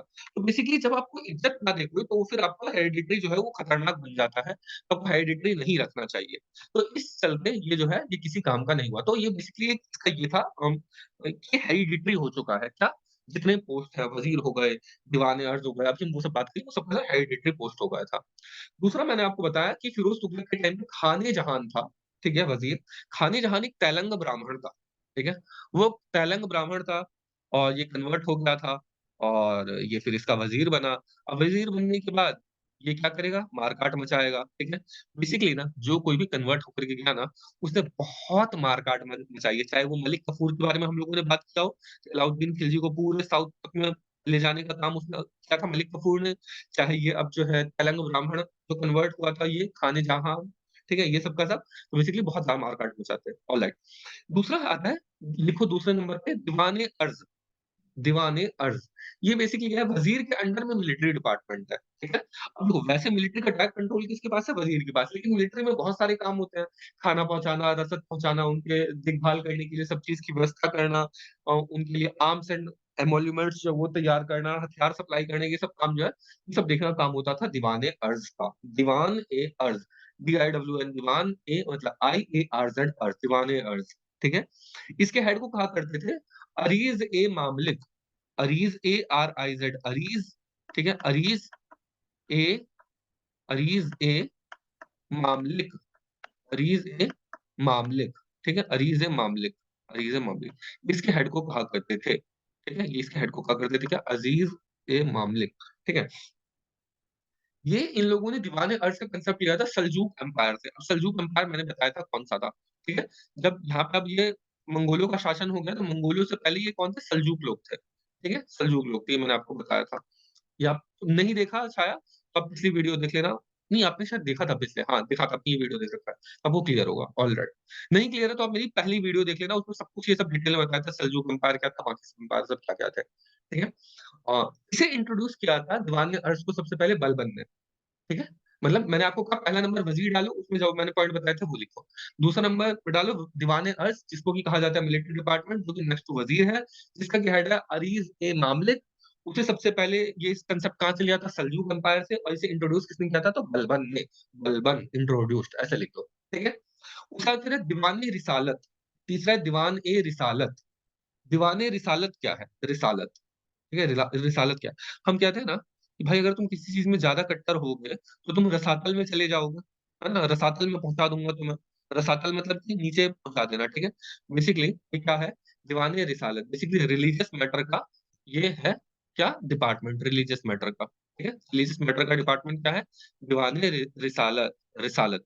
बेसिकली रिलीजियस डिपार्टमेंट ने इसे रसातल में पहुँचा दिया, ऐसे याद कर लो आप, ठीक है? दीवाने रिसालत, रिसालत रिलीजियस मैटर, ठीक है? फिर क्या है दीवाने इंशा, दीवाने इंशा, ठीक है? दीवाने इंशा।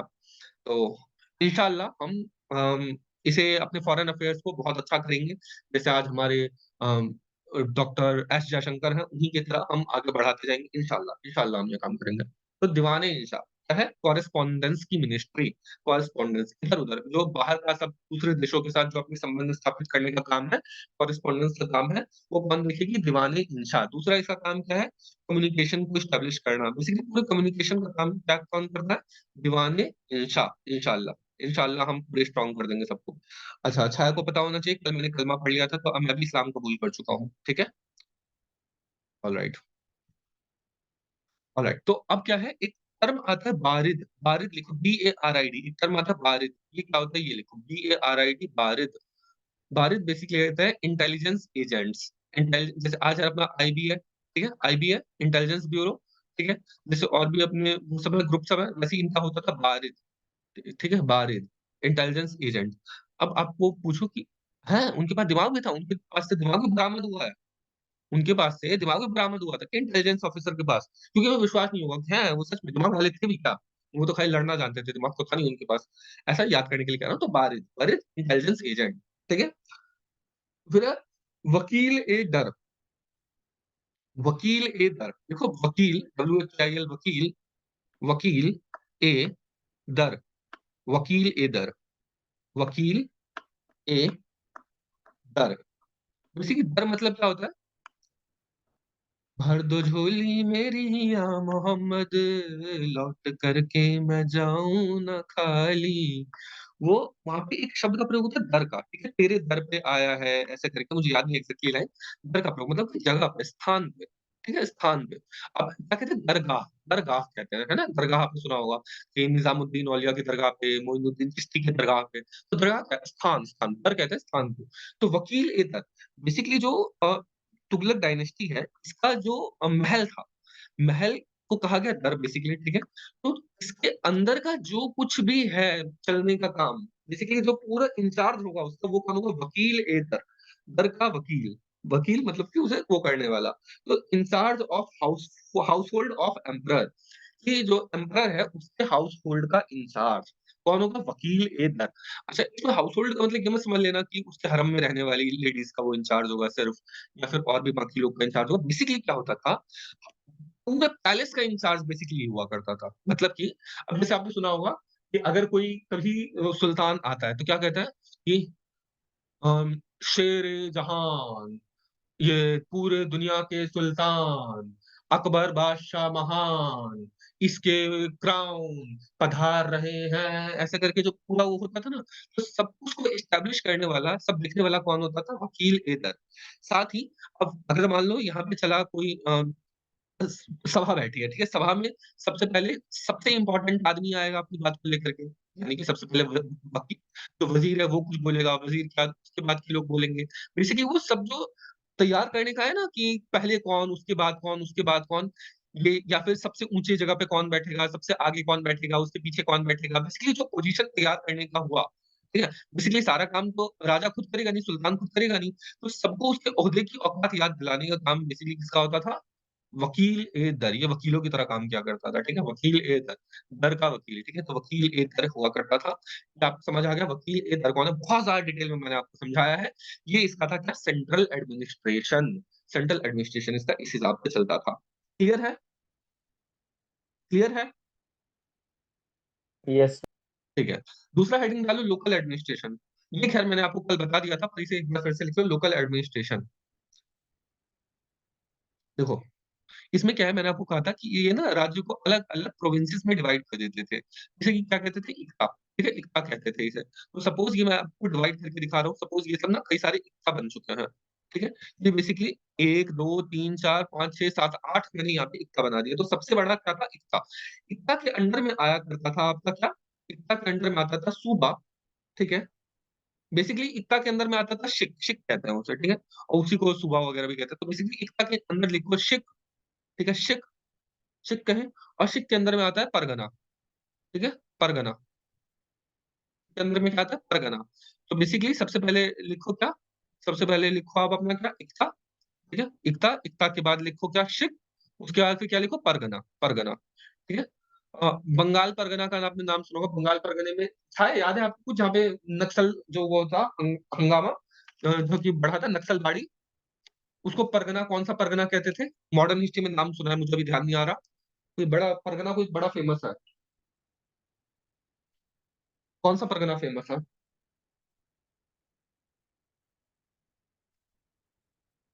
छाया, आवाज़ आ रही है?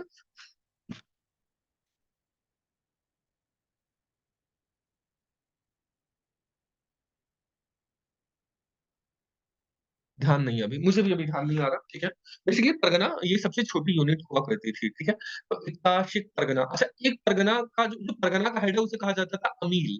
वैसे मैंने कल लिखवा दिया था पर फिर से अमील, अमील A-M-I-L अमील, ठीक है? अमील। अच्छा इक्ता का जो हेड होता था उसे क्या कहते थे? इक्तेदार कहते थे नॉर्मली, ठीक है, समझ आ रहा है, ठीक है? ये चीज़ हम लोगों ने देखा। दूसरा क्या है यहाँ पे, एक परगने में ना 84 गाँव होता था। बेसिकली 84 गाँव का एक परगना हुआ करता था। अच्छा, गाँव के उसको क्या कहते थे हम? खुट्स और मुकद्दम। ये हम लोगों ने कल देखा था खुट्स और मुकद्दम। K-H-U-T या K-H-O-T जैसे आप इसे लिख लो, खुट और मुकद्दम। M-U-Q-A-D-D-A-M मुकद्दम। खुट्स और मुकद्दम। खुट का मतलब होता था लैंड ओनर और मुकद्दम का मतलब क्या होता था? हेडमैन। यानी कि गाँव का बेसिकली जो हेड आदमी है वो, उसे क्या कहते थे? मुकद्दम। तो खुट्स और मुकद्दम। और अलाउद्दीन खिलजी ने खुट्स की ही सारी पावर को छीन ली थी। इसीलिए मैंने कहा था क्या होता है कि खोटी किस्मत जो है शुरू वहीं से हुआ होगा। कि खुद से किस्मत खराब इसलिए खोटी किस्मत, ठीक है? ऐसे बना होगा ये मुझे ऐसा लग रहा था, तो ये मैंने आपको बताया था। बेसिकली ये हुआ आपका लोकल एडमिनिस्ट्रेशन और इस तरीके से आपका ये पूरा हो जाता है समाप्त। पूरा क्या हुआ तुगलक वंश हो गया समाप्त अच्छे से। अब आपको ये सब चीज़ जो है यहाँ पे कंप्लीट हो गई। ऑलराइट, क्लियर है? कोई डाउट किसी को कुछ? कुछ छूटा तो नहीं? छाया बताओ कुछ छूटा हो तो? विद्यानंद? क्लियर है सर। हुँ, क्या बोला? क्लियर है, क्लियर है सर। और डॉट मतलब ये कितना छूटा वो तो मुझे नहीं पता, आप बता रहे होंगे, आप सही बता रहे होंगे। क्या चीज़, क्या चीज़? क्योंकि मैं तो जैसे कितना छूटा ये मुझे हाँ, उतना पता नहीं है ना, हाँ, कि कौन कौन चीज पढ़ना है कौन कौन नहीं पढ़ना। हाँ, तो हाँ। मुझे तो कैसे इसका पता होगा, लेकिन बताया उतना क्लियर हो गया। ठीक है, ठीक है। ऑलराइट। कोई इश्यू नहीं है, ऐसे ही पता चलता है कि कैसे क्या होता है। इसी तरीके से होता है, ठीक है, ऑलराइट। मैंने बहुत अधिक कॉम्प्रिहेंसिवली इसे कवर किया है। अगर आप मेरे ये 3 पिछले लेक्चर देख लेते हो ना, अगर इसे आप ध्यान में रखते हो, तो आई कैन एश्योर यू कि आपका मेंस का भी एक भी क्वेश्चन जो है वो नहीं छूट सकता। ये मैं आपको गारंटी के साथ कह सकता हूँ। इतना कॉम्प्रिहेंसिवली इसे कवर किया गया है। और मेंस इनफैक्ट छोड़ो ये आपके ऑप्शनल लेवल तक का आपका ये कवर हो चुका है, यदि आपको कोई भविष्य में मन करे। हालाँकि मुझे पता है आप संस्कृत रखोगे और छाया अपना पॉलिटिकल साइंस रखेगी पीएसआईआर। हालाँकि फिर भी मैं वैसे कह रहा हूँ कि उसके स्तर तक का ये कवर हो चुका है, ऑप्शनल के स्तर तक का। इतना बढ़िया तरीके से कॉम्प्रिहेंसिवली कवर किया गया है इसे, ठीक है? तो ये अपना हो गया क्या? तुगलक साम्राज्य समाप्त। अब क्या है, मैंने आपको बताया कि लोदी जो है, लोदी आता है, ठीक है? लोदी कौन है? बहलोल लोदी आता है। ये अफ़गान था। अब इसके बारे में थोड़ा-सा बेसिक हम लोग जान लेते हैं लोदी के बारे में। और इस तरीके से दिल्ली सल्तनत को हम पूरी तरीके से समाप्त कर देंगे। लोदी जो है, लोदी बेसिकली बहलोल लोदी जो है आता है सबसे पहले। इसके बारे में क्या कहा जाता है? अ, लोदी आया, ठीक है? लोदी ने आकर ये अफ़गान था। ये क्या था? अफ़गान था। अच्छा अफ़गान के बारे में मैं एक खास कैरेक्टरिस्टिक बता देता हूँ क्या होती है। अफ़गान ना हमेशा अपने एक गुट में रहते हैं, ठीक है? वो एक गुट में रहना पसंद करते हैं और जो उसमें सबसे शक्तिशाली होता है, जो मोस्ट पावरफुल रहता है, उसके लोग आगे पीछे करते रहते हैं। इन लोग का ये अपना सिस्टम बाद में भी देखोगे चलता रहेगा और हुमायूँ को बड़ा परेशान करेंगे ये लोग, अफ़गान लोग सब, ठीक है? हुमायूँ अब हम पहुँचने वाले धीरे-धीरे मुगल के पास पहुँच जाएँगे हम लोग, ठीक है? तो यहाँ पे हुमायूँ के टाइम पे क्या होता है कि शेर शाह सूरी के बारे में आपने सुना होगा, शेर शाह सूरी अफ़गान था, तो अब वो उसकी नाक में दम करके रख देता है। तो अफ़गान लोग सब ना एक लीडर के अंदर में बहुत ज़्यादा रहता है और किसी की सुनते नहीं है, ठीक है? ये किसी की नहीं सुनते, ये राजा की खुद भी नहीं सुनते, ठीक है? औरों की तो क्या ही सुनेंगे।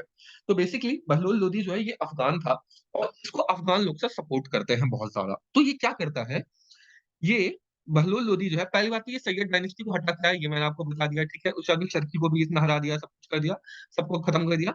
अब ये क्या करता है अफ़गान आता है और अपने साथ-साथ ना इनवाइट करता है बाकी अफ़गानों को भी कि आप लोग ये आओ और आपको मैं बसाऊँगा इधर। अफ़गानों को बसाने के लिए कहता है, तो इसके बारे में कहा जाता है कि जैसे टिड्डे कभी आक्रमण करते हैं ना, आपने देखा होगा लोकस्ट अटैक कई बार हो जाता है कि पूरी-पूरी खेत को तबाह कर देते हैं, पूरे-पूरे एरिया को तबाह कर देते हैं। आपने सुना होगा टिड्डों का हमला 2 साल पहले बहुत ज़्यादा फेमस था, बहुत ज़्यादा पॉपुलर हो गया था, पूरे-पूरे खेत को बर्बाद कर देना। तो जिस प्रकार से टिड्डे जिस मात्रा में आते हैं, जिस करोड़ों की संख्या में, उसी प्रकार इन टिड्डों की तरह ये अफ़गान आते हैं। ऐसा मैं नहीं कह रहा हूँ, ऐसा उसी के टाइम के कंटेम्पोरेरी हिस्टोरियंस कह रहे हैं, ठीक है? कि वो टिड्डों की तरह आए थे, इतने ज़्यादा अफ़गान लोग सब आए थे, इतने ज़्यादा अफ़गान लोग सब लोदी डायनेस्टी में आए थे, ठीक है? कहा था कि आप उधर से आओ, जैसे हम रोह नाम की जगह से आया था, ROH रोह नाम की जगह से आया था, रोह। अच्छा बाद में आप ना रोहिल्ला पढ़ोगे, रोहिल्ला होता है, रोहिल्ला कम्युनिटी है, रोहिलखंड जो है जगह है, वहाँ पे लड़ाई भी होती है रोहिलखंड में, ठीक है? तो रोह बेसिकली अफ़गानिस्तान में और रोहिल्ला से ही वो लोग सब आए थे। उन लोगों को कहते हैं कि आप आओ, ठीक है? आप आओ तो बैठो तो इधर आकर के और मैं आपको यहाँ पे बसने की जगह दूँगा, यहाँ पर मैं आपको इम्पोर्टेंट पोज़ीशन दूँगा अपने उसमें राज्य में और आप मुझे हराने में काम दो, सपोर्ट करो इन सबको, ठीक है? तो बेसिकली लोधी डायनेस्टी इस तरीके से एस्टेब्लिश होती है।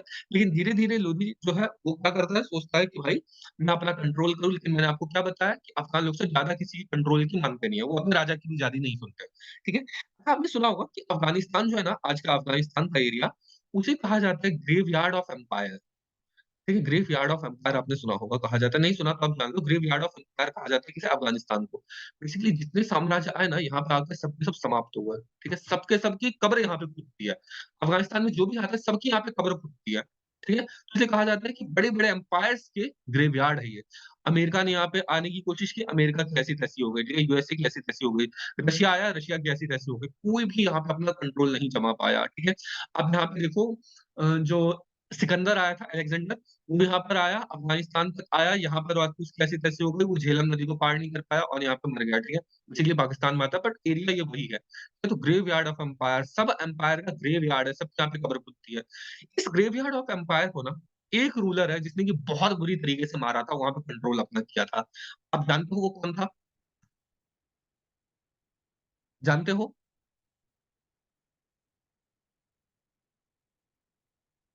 जानते हो क्या?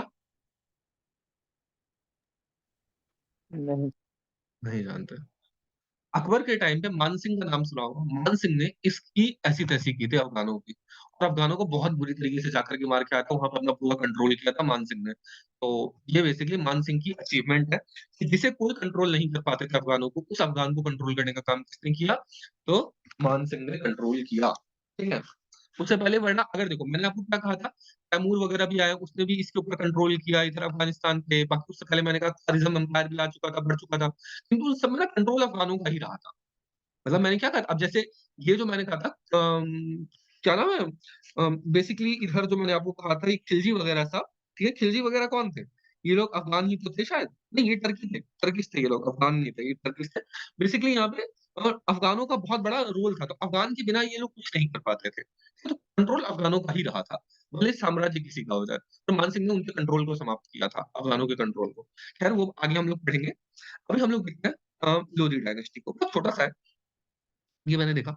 बेसिकली इसमें क्या होता है, यहाँ पे ना राजस्थान में एक बहुत ही बड़े राजा का वो होता है, बहुत ही इम्पोर्टेंट राजा राजा का नाम होता है राणा सांगा, नाम आपने सुना होगा। संग्राम सिंह इनका नाम था, संग्राम सिंह, ठीक है? मेवाड़ के राणा थे ये। इनका नाम था राणा सांगा सांगा संग्राम सिंह, ठीक है? राणा सांगा। ये बहुत ही ज़्यादा प्रतापी राजा, ठीक है? राणा सांगा बहुत ज़्यादा प्रतापी राजा थे और इनके बारे में कहा जाता है कि कोई भी युद्ध नहीं हारे अपने जीवन काल में। एक भी युद्ध ये नहीं हारे सिवाय एक के। कोई मुझे बता सकता है कौन-सा युद्ध ये हारे थे? और वो युद्ध जो है पूरे भारत की दिशा बदल देता है। पूरा भारत जो है वो उसकी हिस्ट्री को, पूरे इतिहास को बदल देने का काम करता है राणा सांगा का। वो एक युद्ध जहाँ पे वो हार गए थे। बाकी उससे पहले उन्होंने कोई भी युद्ध नहीं हारा। बता सकते हो कोई कौन-सा युद्ध था? बहुत ही फेमस युद्ध है, बहुत ही फेमस वो है। बताओ। बताओ, वो आपको पता होना चाहिए, अभी भी पता होना चाहिए।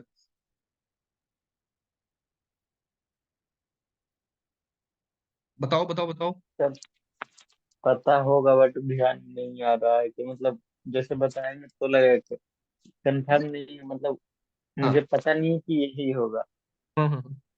देखो मुझे पता है कि ये तो अब तुमको बता पता होगा, दीजिए। ध्यान नहीं आ रहा होगा। जो बाबर था, यस तो बाबर जब अटैक करता है भारत में, उस टाइम पे राणा सांगा जो थे, वो सबसे ज़्यादा स्ट्रॉन्ग रूलर थे अपने नॉर्थ इंडिया के, ठीक है? सबसे ज़्यादा स्ट्रॉन्ग रूलर थे राणा सांगा, और राणा सांगा यदि वो युद्ध जीत जाते ना, तो क्या बताऊँ, पूरा लोधी साम्राज्य भी समाप्त हो जाता, वो बाबर भी नहीं आ पाता और मुगल साम्राज्य का एस्टैब्लिशमेंट नहीं हो पाता। तो वो एक युद्ध उनका हारना, पूरे भारत की दिशा बदल दिया था। बाबर के द्वारा वो एक युद्ध जो हारे थे, उस युद्ध के हारने से भारत की पूरी हिस्ट्री बदल गई थी। तो बाबर वर्सेस राणा सांगा, वो युद्ध हुआ था राणा सांगा का, ठीक है? तो राणा सांगा का क्या हुआ था, इसकी कहानी मैं आपको छोटी-सी सुनाता हूँ। क्या हुआ था, पहले ना राणा सांगा का युद्ध हुआ था सिकंदर लोदी के साथ, ठीक है? देखो यहाँ पे एस्टैब्लिश किसने किया था, बहलोल लोदी। बहलोल लोदी छोटा-सा अपना एरिया में था, वो ज़्यादा कर नहीं पाया था। और फिर क्या होता है, सिकंदर लोदी आता है, सिकंदर लोदी अपने आप को एक्सपेंड करने की कोशिश करता है। तो सिकंदर लोदी जो है, उससे लड़ाई होता है किसका, राणा सांगा का। 2 बार लड़ाई होता है और दोनों बार राणा सांगा उसे मारते हैं, हरा देते हैं उसे, ठीक है? उन दोनों बार राणा सांगा जो है लोदी डायनेस्टी को हरा देते हैं। इसलिए लोदी डायनेस्टी जो है, वो काफ़ी आगे तक बढ़ चुका था, ये उसे काफ़ी ज़्यादा धकेल देता है पीछे की ओर, ठीक है? राणा सांगा उसे 2 बार लोधी डायनेस्टी को, इसको सिकंदर लोधी को, इब्राहिम लोधी को हरा देते हैं और फिर लोधी डायनेस्टी को बहुत ज़्यादा कमज़ोर कर दिया जाता है। अब क्या होता है कि इधर लोधी डायनेस्टी के लिए यहाँ पे एक समस्या क्या है? राणा सांगा, ठीक है? राणा सांगा यहाँ पे एक समस्या है। दूसरा क्या है? इंटरनल पॉलिटिक्स, बहुत अधिक इंटरनल पॉलिटिक्स। मैंने कहा अफ़गान लोग सब इनकी बात सुनना बंद कर देते हैं। क्यों बंद कर देते हैं? क्योंकि अफ़गान लोग कभी किसी कंट्रोल में नहीं रहते। इनफैक्ट जब वो ज़्यादा दबाने की कोशिश कहता है कि तुम मेरी बात मानो, दरबार में आके डेली-डेली अपनी हाज़िरी लगाओ। तो अफ़गान कहता है हम हाज़िरी नहीं लगाएँगे, ठीक है? हमने तुम्हारी मदद की, तुमने हमारी मदद की, बात खत्म। इससे ज़्यादा कुछ नहीं, ठीक है?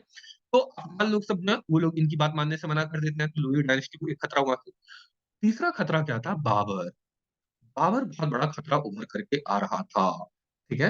बाबर बहुत बड़ा खतरा उभर करके आ रहा था। अब बाबर के बारे में थोड़ा-सा जान लेते हैं कि बाबर कौन था और फिर हम जानते हैं उसके बाद से राणा सांगा कौन थे, और आज की लेक्चर हम मुगल डायनेस्टी की शुरुआत पता नहीं कर पाएँगे कि नहीं, बट ये तो देख ही लेंगे। देखो, सपोज़ ये है अपना भारत, ठीक है? बेसिकली ना मैं एक बार मैप सर्च करता हूँ, अगर मिल जाता है तो। वेट।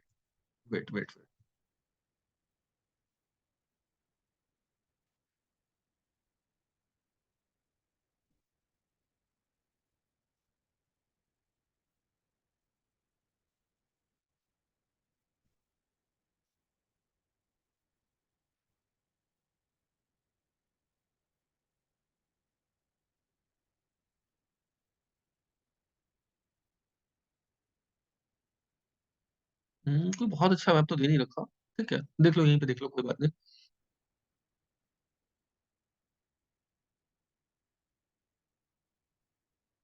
1 सेकंड,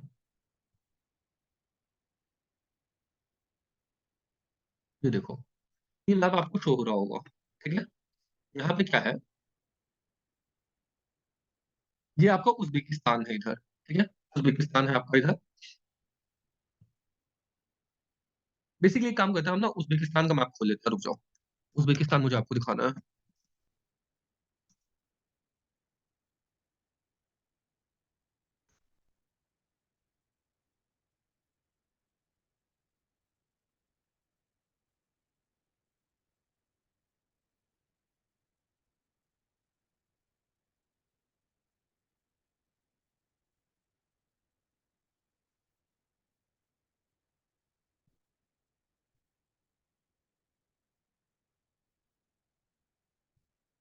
ये देखो, ये है आपका उज़्बेकिस्तान का मैप, ठीक है?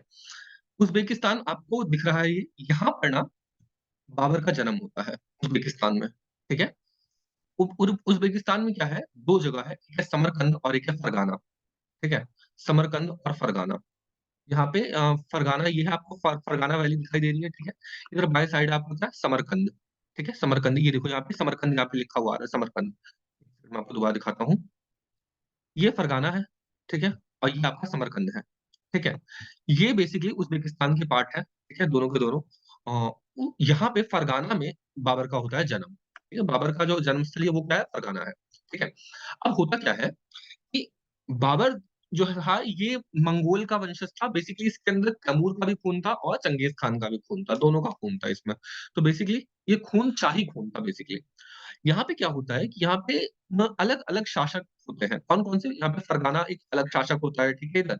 इधर ये समरकंद का अलग शासक होता है। बेसिकली क्या होता है मैंने आपको बताया था कि जो तैमूर डायनेस्टी थी, तैमूर जो आता है, तैमूरों की एक खास बात क्या थी कि तैमूर ना अपने सभी बेटों में बाँट दिया करता था ज़मीन।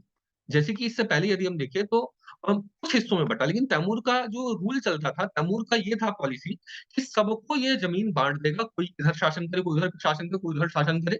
बेसिकली वो ये नहीं कहता था सेंट्रलाइज़, वो कहता था भाई शासन जो है सब में बँटेगा, कद्दू कटेगा तो सब में बँटेगा, ठीक है?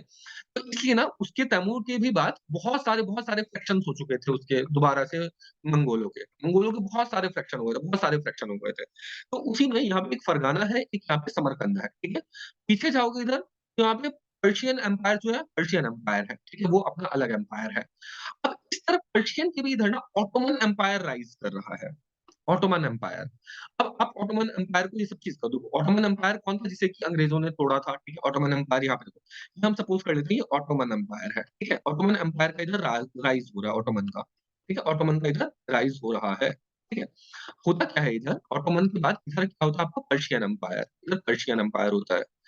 अब यहाँ पे उसके बगल में क्या है आपका? उसके बगल में आपका समरकंद, ठीक है? समरकंद है और उसके बगल में आपका फरगाना है। ये आपका समरकंद हो गया इतना बड़े एरिया में, इतने बड़े एरिया में आपका समरकंद हो गया, इधर आपका फरगाना हो गया, ठीक है? बाबर का ये होमलैंड फरगाना, ठीक है? बट यहाँ पे अपना ये शासन नहीं कर पाता है, ठीक है? ये राजा नहीं बन पाता है, इसे मार-मुर के भगा दिया जाता है। बेसिकली बहुत ज़्यादा इसने स्ट्रगल फेस किया है। सोचता है मैं आगे की ओर बढ़ूँ, यहाँ पे समरकंद में आकर के यहाँ पे अटैक करने की कोशिश करो, समरकंद को मिलाने की कोशिश करो क्योंकि ये मेरा ही इलाका है। ऐसा बाबर का कहना था मेरा ही इलाका है इसलिए मेरे अंडर में कंट्रोल में होना चाहिए। समरकंद में आता है, समरकंद वाले इसे मार-मार के भगा देते हैं। कहता है भाग यहाँ से, ठीक है? भाग जा यहाँ से। भगा देते हैं उसे, ठीक है? अब समरकंद के ऊपर ही कब्ज़ा करने की पूरी कोशिश कर रहा है, पूरा ये जद्दोजहद में लगा हुआ है लेकिन नहीं कर पा रहा। अब समरकंद जो है, समरकंद को बाबर से भी खतरा है, इधर फरगाना से भी खतरा है। दूसरा इधर से मैंने आपको बताया कि इसका पर्शियन एम्पायर का भी खतरा है, बेसिकली खतरा, खतरा, खतरा, खतरा, हर जगह खतरा। बाबर को आगे की ओर बढ़ना है, बाबर बढ़ नहीं पा रहा, बहुत बार प्रयास करता है, इधर जाने का इधर नहीं बढ़ पाता, ऊपर तरफ आक्रमण कर रहे हैं, उधर से वो उधर नहीं आ पाता, बेसिकली हर जगह से ये परेशान हो जाता है। अंत में क्या होता है, इधर नीचे की ओर आता है इधर और इधर काबुल में आकर के ना अपना अफ़गानिस्तान के कुछ एरिया में ये अपना कंट्रोल जमाता है। कंट्रोल अपना कुछ एरिया में इधर ये जमाता है। और फिर काबुल से भी इसे भगा दिया जाता है, काबुल वाले भी इसे मार-वार के भगाया था अफ़गानिस्तान वाले और ये लोग फिर ये वापस आने की कोशिश करता है फरगाना, फरगाना फिर ये नहीं रह पाता। अब बेसिकली इसका जो बचपन था ना बड़ा ही ऐसा बीता है कि कोई भी लड़ाई नहीं जीता था। अपने जीवन में इसने कोई लड़ाई जीती ही नहीं थी, ठीक है? तो बेसिकली इसका ये सीन था। ये अब इधर क्या होता है धीरे-धीरे कि ये कुछ टाइम के लिए ये समरकंद के ऊपर अपना शासन कर लेता है, समरकंद के ऊपर इसका शासन कुछ समय के लिए हो जाता है। लेकिन फिर तुरंत पर्शियन एम्पायर आता है और पर्शियन एम्पायर आकर के इसे दोबारा से मार करके भगा देता है। समरकंद हो जाता है समाप्त और ये फरगाना जो है, ये भी इसके हाथ से निकल गया, समरकंद भी हाथ से निकल गया। अब ये करे तो करे क्या बाबर? बाबर के पास एक ऑप्शन होता है अब ले-दे करके, इसने नाम अपने बचपन में सुना होता है अपने पापा के मुँह से कि भारत है, भारत के पास बहुत ज़्यादा अकूत संपत्ति है, तो चलो भारत जाया जाए। अब भारत आने का बार-बार सोचता है लेकिन बार-बार भारत आने से सब इसके नोबल्स लोग सब मना कर देते हैं, कहते हैं, "नहीं, नहीं, भारत नहीं जाएँगे, भारत बड़ा खतरनाक एरिया है, भारत में हम लोग नहीं जीत पाएँगे।" और ये अपना मन बना लेते हैं कि भाई मुझे तो जाना ही है, ठीक है? भारत जाने का ये मन तो बना लिया होता है। अब ये मन बना लिया है सब चीज़ का, तो ये भारत अब आएगा, ठीक है? भारत आएगा, अब यहाँ पे इसके लिए खतरा कौन होगा? तो लोधी डायनेस्टी, ठीक है? लोधी डायनेस्टी इसके लिए खतरा होगी। अब देखो हमें अब ये जानना है लोधी डायनेस्टी के बारे में थोड़ा-सा, ठीक है? क्या होता है इधर बेसिकली यहाँ पे हम बाबर का मैप खोल लेते हैं। बाबर एम्पायर मैप, एक सेकंड।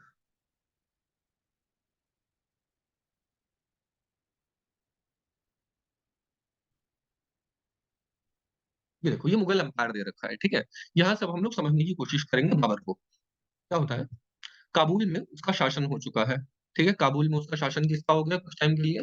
बाबर का। लेकिन काबुल अफ़गानिस्तान का जो एरिया है ना बहुत ही गरीब एरिया है, यहाँ पे ज़्यादा कुछ है नहीं। जैसे आज उन लोग की स्थिति है ना गरीबी से, ठीक वही स्थिति पहले भी हुआ करती थी। तो काबुल या अफ़गानिस्तान की वो स्ट्रैटेजिक लोकेशन भले हो सकता है, किंतु वो ना पैसों वाला लोकेशन नहीं था, वहाँ पे लोग के पास पैसा नहीं था। पैसा कहाँ था? भारत में पैसा था, ठीक है? इस मेनलैंड ऑफ इंडिया में यहाँ पे पैसा था। तो ये भारत में आक्रमण करना चाहता है, ठीक है? अब भारत में आक्रमण करना चाहता है तो उसके लिए लोदी साम्राज्य को इसे हराना पड़ेगा, किंतु लोदी अपने आप में काफ़ी ज़्यादा स्ट्रॉन्ग थे, तो अब वो करे क्या? इसके बारे में अब क्या होता है, आरोप लगता है ये कि राणा सांगा इधर देखो ये मेवाड़ का एरिया है इधर देखो मेवाड़ का एरिया है, यहाँ राणा सांगा थे, ठीक है? राणा सांगा थे, ये मेवाड़ी बेसिकली ये राणा सांगा जो थे वो महाराणा प्रताप के दादाजी थे शायद आई गेस। तो ये थे। तो राणा सांगा के ऊपर आरोप लगता है कि बाबर को इनवाइट किया था किसने? राणा सांगा ने, ठीक है? राणा सांगा ने इनवाइट किया था बाबर को लोदी के खिलाफ। 2 बार वो ऑलरेडी हरा चुके थे उसको लोदी को, ठीक है? लोदी को 2 बार हरा चुके थे। अब क्या है इन्होंने सोचा कि भाई इसे पूरी तरीके से उखाड़ के फेंकना है, लोदी को समाप्त कर देना है, उधर से आएगा बाबर, बाबर से हेल्प लेगा, बाबर उसे मारेगा और जैसे बाकी लोग सब छोड़ कर के चले जाते थे, वो छोड़ कर के चला जाएगा। किंतु यहाँ पर ये हुए गलत साबित राणा सांगा। और ये इनके ऊपर काला धब्बा लगाया जाता है। थोड़ा-सा हम बात करते हैं कि क्या इस बात में सच्चाई है? देखो, हिस्टोरियंस काफ़ी ज़्यादा इमेज को टार्निश करने की कोशिश करते हैं। ये बात क्या हुआ है, लिखा है बाबर ने अपने बाबरनामा में, ठीक है? हिस्टोरिकल फैक्ट है ये। बाबरनामा ने अपने बाबरनामा में लिखा है बाबरनामा लिखा गया था, ये तो आपको पता होगा, ठीक है? बाबरनामा में क्या किया है, बाबर ने लिखा है कि मुझसे उसने राणा सांगा ने बोला था कि वो मेरी मदद करेगा, ठीक है? उसने मुझे कहा था मदद करने के लिए और जब मैं लड़ाई करूँगा इधर लोदी डायनेस्टी से, बेसिकली पानीपत में लड़ाई होती है उधर उनकी, ठीक है? तो जब मैं उसके ऊपर लड़ाई करूँगा तो वो मेरी मदद के लिए आएगा राणा सांगा, लेकिन वो आया नहीं, ठीक है? तो कहता है ये ना बड़ा ही मुशरिक है, ये खराब है, अपनी बात को मानने वाला नहीं है और बेसिकली बड़ा भला-बुरा इसमें कहता है बाबरनामा में। इसी बात को लेकर के हिस्टोरियंस कहते हैं कि राणा सांगा ने उसको बुलाया था, इनवाइट किया था, ठीक है? राणा सांगा ने उसे इनवाइट किया था। किंतु यहाँ पे बात क्या है? बात ये है कि हम सिर्फ राणा सांगा के बुलाने की बात हम बाबरनामा से नहीं देख सकते। यदि हमें समझना है ना, तो जो मेवाड़ का अपना जो कुछ हिस्ट्री है, हमें उसे भी तो महत्व देना पड़ेगा। मेवाड़ की हिस्ट्री क्या कहती है, ठीक है? बाबरनामा को आप वैल्यू दोगे, ठीक है? क्योंकि बाबर जो था वो महान था। लेकिन राणा सांगा महान नहीं थे, महाराणा प्रताप महान नहीं थे क्योंकि ये मेवाड़ी थे, क्योंकि ये इंडियन थे, ठीक है? तो इनके जो हमें प्राप्त होते हैं हिस्ट्री के शिलालेख वगैरह, उसमें क्या कहा गया है कि यहाँ पर जो वो था बाबर था, उसने मदद माँगा था राणा सांगा से। बाबर ने मदद माँगा था किससे? राणा सांगा से, ठीक है? तो पहली बात तो यहाँ पे ये क्लियर हो जाती है कि इन्होंने मदद नहीं माँगा था। अच्छा इसमें रीज़न क्या है मदद ना माँगने का? आप सोच सकते हो, जो इंसान 2 बार लोदी को हरा चुका रहता है, क्या उसे तीसरी बार हराने के लिए किसी की सहायता की आवश्यकता पड़ेगी? सोचने वाली बात है, नहीं। दूसरा एक और रीज़न क्या है, जो बाहर रहता है, बाहर वाले को अंदर आने के लिए अंदर के लोग की आवश्यकता होती है, अंदर वाले लोग को क्या आवश्यकता पड़ेगी? भाई एरिया देखा किसका नहीं है? बाबर का, ठीक है? इनका तो पूरा देखा हुआ है मेवाड़ के ये जो है राणा सांगा ये तो सबको जानते हैं, ठीक है? दूसरा क्या चीज़ है राणा सांगा सिर्फ़ एक मेवाड़ के राजा नहीं थे। राणा सांगा वो राजा थे जिन्होंने कि पूरे राजस्थान को, पूरे राजपूताना को कंसोलिडेट करने का काम शुरू किया था। और बहुत बड़ा राजपूताना जो है ये राणा सांगा की मदद कर रहा था। तो जब इतनी बड़ी आर्मी इनके पास ऑलरेडी थी, ये उससे छोटी आर्मी इनके पास है लोदी के पास, तो क्या इनको एक थर्ड पर्सन बाबर की आवश्यकता पड़ेगी? नहीं पड़ेगी। तो ये जो है ये बाबर की ओर से कहा जा रहा है लेकिन एक्चुअल में ऐसा नहीं है, यहाँ पे ये चीज़ हमें समझना होगा क्योंकि मेवाड़ के सोर्स ऐसा नहीं कहते। मेवाड़ के सोर्स ऐसा नहीं कहते। बाकी और तो सब इंडियन सोर्स सब ये काम नहीं ये चीज़ नहीं कहते। तो फिर हुआ क्या होगा बेसिकली क्या होता है, उसने मदद माँगी थी, ठीक है? बाबर ने, लेकिन इन्होंने उस टाइम पे एक्सेप्ट कर लिया था, चलो ठीक है मैं एक्सेप्ट करता हूँ, मैं तुम्हारी मदद कर दूँगा, ठीक है? क्योंकि जनरली क्या होता था राजपूत लोग सब किसी को भी मदद माँगने पे मना नहीं कर पाते थे, ठीक है? इन लोग की वो सोच हुआ करती थी। तो ये मना मना तो नहीं कर पाए, लेकिन फिर इन्हें बार-बार इनके सामंतों ने समझाया कि भाई देखो, बाबर है, वो अगर आ भी गया ना, तो यहाँ पे लोदी को हरा भी दोगे सपोज़, तो ये आपको कंट्रोल नहीं करने देगा। ये वापस नहीं जाएगा, ये वापस ही अपना कंट्रोल करेगा, इसलिए उसकी मदद मत करो। चाहे जो जीते हारे कमज़ोर लोदी होगा ही होगा और उसके बाद हम लोग उनके ऊपर अटैक कर देंगे। ठीक है? ये प्लान था। इस वजह से ये अल्टीमेटली नहीं गए, अपने वादा को इन्होंने तोड़ा। हाँ, इन्होंने अपने वादा को तोड़ा है, ये बात सच है। बाबरनामा में लिखी हुई ये बात सच है, लेकिन अल्टीमेटली कहानी इस तरीके से लेकिन हिस्टोरियंस या अपने आज के जो मॉडर्न हिस्टोरियंस हैं, वो उसे किस हिसाब से प्रेज़ेंट करते हैं वो देखो, आपको सामने दूसरा पर्सपेक्टिव नहीं आता। इसलिए राणा सांगा को गद्दार ये लोग कई बार कह देते हैं। तो अगले बार से यदि कोई कहे गद्दार तो आप क्या कहोगे? कहोगे बकवास करना बंद कर। ठीक है? जैसे मैंने आपको क्या कहा था महाराजा जयचंद के बारे में कहा जाता है कि वो गद्दार थे। आज जो भी अगर कुछ ऐसा काम करता है उसे कह देता है क्या? तू जयचंद है क्या? तो मैंने आपको कल क्लियर किया था जयचंद के बारे में, आज क्लियर किया हूँ आपको राणा सांगा के बारे में। ये चीज़ आपको क्लियर करनी है। ठीक है? अब क्या होता है लोधी डायनेस्टी के बारे में एक खास चीज़ क्या है कि सिकंदर लोधी ने ना गज-ए-सिकंदरी नाम का मेज़रमेंट का पैमाना वो किया था शुरू। गज-ए-सिकंदरी, गज ए सिकंदरी, ठीक है? आज आप देखते हो ना ज़मीन खरीदते हो तो कहते हो ये 50 गज़ की ज़मीन है, ये 100 गज़ की ज़मीन है ना? मुझे ऐसा लगता है देखो I am not 100% sure but मुझे ऐसा लगता है कि जो गज़ आया है, ये वहीं से आया है, गज़ ए सिकंदरी, ठीक है? गज़ वहीं से आया है। दूसरा इसमें क्या है, गज़ का मतलब होता है हाथी, ठीक है? तो एक हाथी जितना बड़ा है, एक हाथी का जितना साइज़ होता है, उतना ही एक गज़ का यहाँ पे साइज़ होता है। उतने एक गज़ में एक हाथी यहाँ पे खड़ा हो सकता है, ठीक है? तो उसी को एडॉप्ट किया होगा इसने लोदी ने, ठीक है? सिकंदर लोदी ने और वहीं से बना होगा गज-ए-सिकंदरी, ठीक है? सिकंदर ने एडॉप्ट किया उस गज के सिस्टम को इससे गज-ए-सिकंदरी तो ऐसे रहा। तो बेसिकली आज वो फॉलो किया जाता है, गज-ए-सिकंदरी इसका इम्पोर्टेंट चीज़ है। दूसरा रेंट वगैरह कैसे लेना है ये सब चीज़ वो देखता है और बेसिकली ये क्या है लोदी जो है ये अपनी दिल्ली से एक और कैपिटल बनाता है दिल्ली के अलावा जिसको कहाँ पे बनाता है? आगरा में। दिल्ली में बनाता है क्या? आगरा में बनाता है अपना दूसरा कैपिटल आगरा में। अच्छा यहाँ पे आप ये आगरा में ताजमहल ये मत कन्फ्यूज़ हो जाना क्योंकि ताजमहल आता है शाहजहाँ के टाइम पे, ये लोदी के ही टाइम पे है, ठीक है? ये लोदी के ही टाइम पे है, ठीक है? तो बेसिकली आगरा सिटी को बनाने का काम कौन करता है? ये लोदी ही करता है। तो ये रहा आपका लोदी डायनेस्टी भी समाप्त। क्लियर हुआ सब कुछ? क्लियर हो गया? मेरे सवालों का जवाब दो। बोलो क्लियर हुआ कि नहीं? इतना सो चुका है लगता है।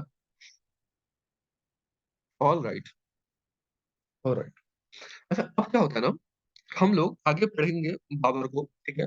बेसिकली बाबर आता है, उसके जीतने का कारण क्या होता है? एक सिंपल सा अगर मैं कहूँ तो उसकी आर्टिलरी बहुत ज़्यादा स्ट्रॉन्ग थी, ठीक है? बेसिकली उसके पास तोप वगैरह सब बहुत ज़्यादा थे, गोले बम-बारूद सब बहुत ज़्यादा थे। ऐसा नहीं था कि भारत में नहीं था, किंतु भारत में उस प्रकार से उतने स्केल पे, उस लार्ज स्केल पे यूज़ नहीं होता था, क्योंकि बाबर ने वो उसको यूज़ करना शुरू किया।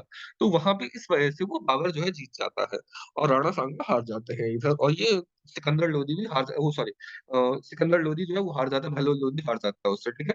बेसिकली लोदी डायनेस्टी के समाप्त होने का कारण ये था।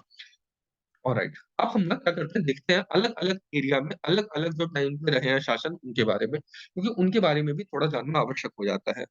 जैसे कि यहाँ पे हम कश्मीर के बारे में थोड़ी-सी बात करेंगे, ठीक है? जनरली इसकी बात नहीं की जाती, हम कश्मीर के बारे में थोड़ी-सी बात करेंगे, मेडिवल हिस्ट्री का ये भी पार्ट है, ठीक है?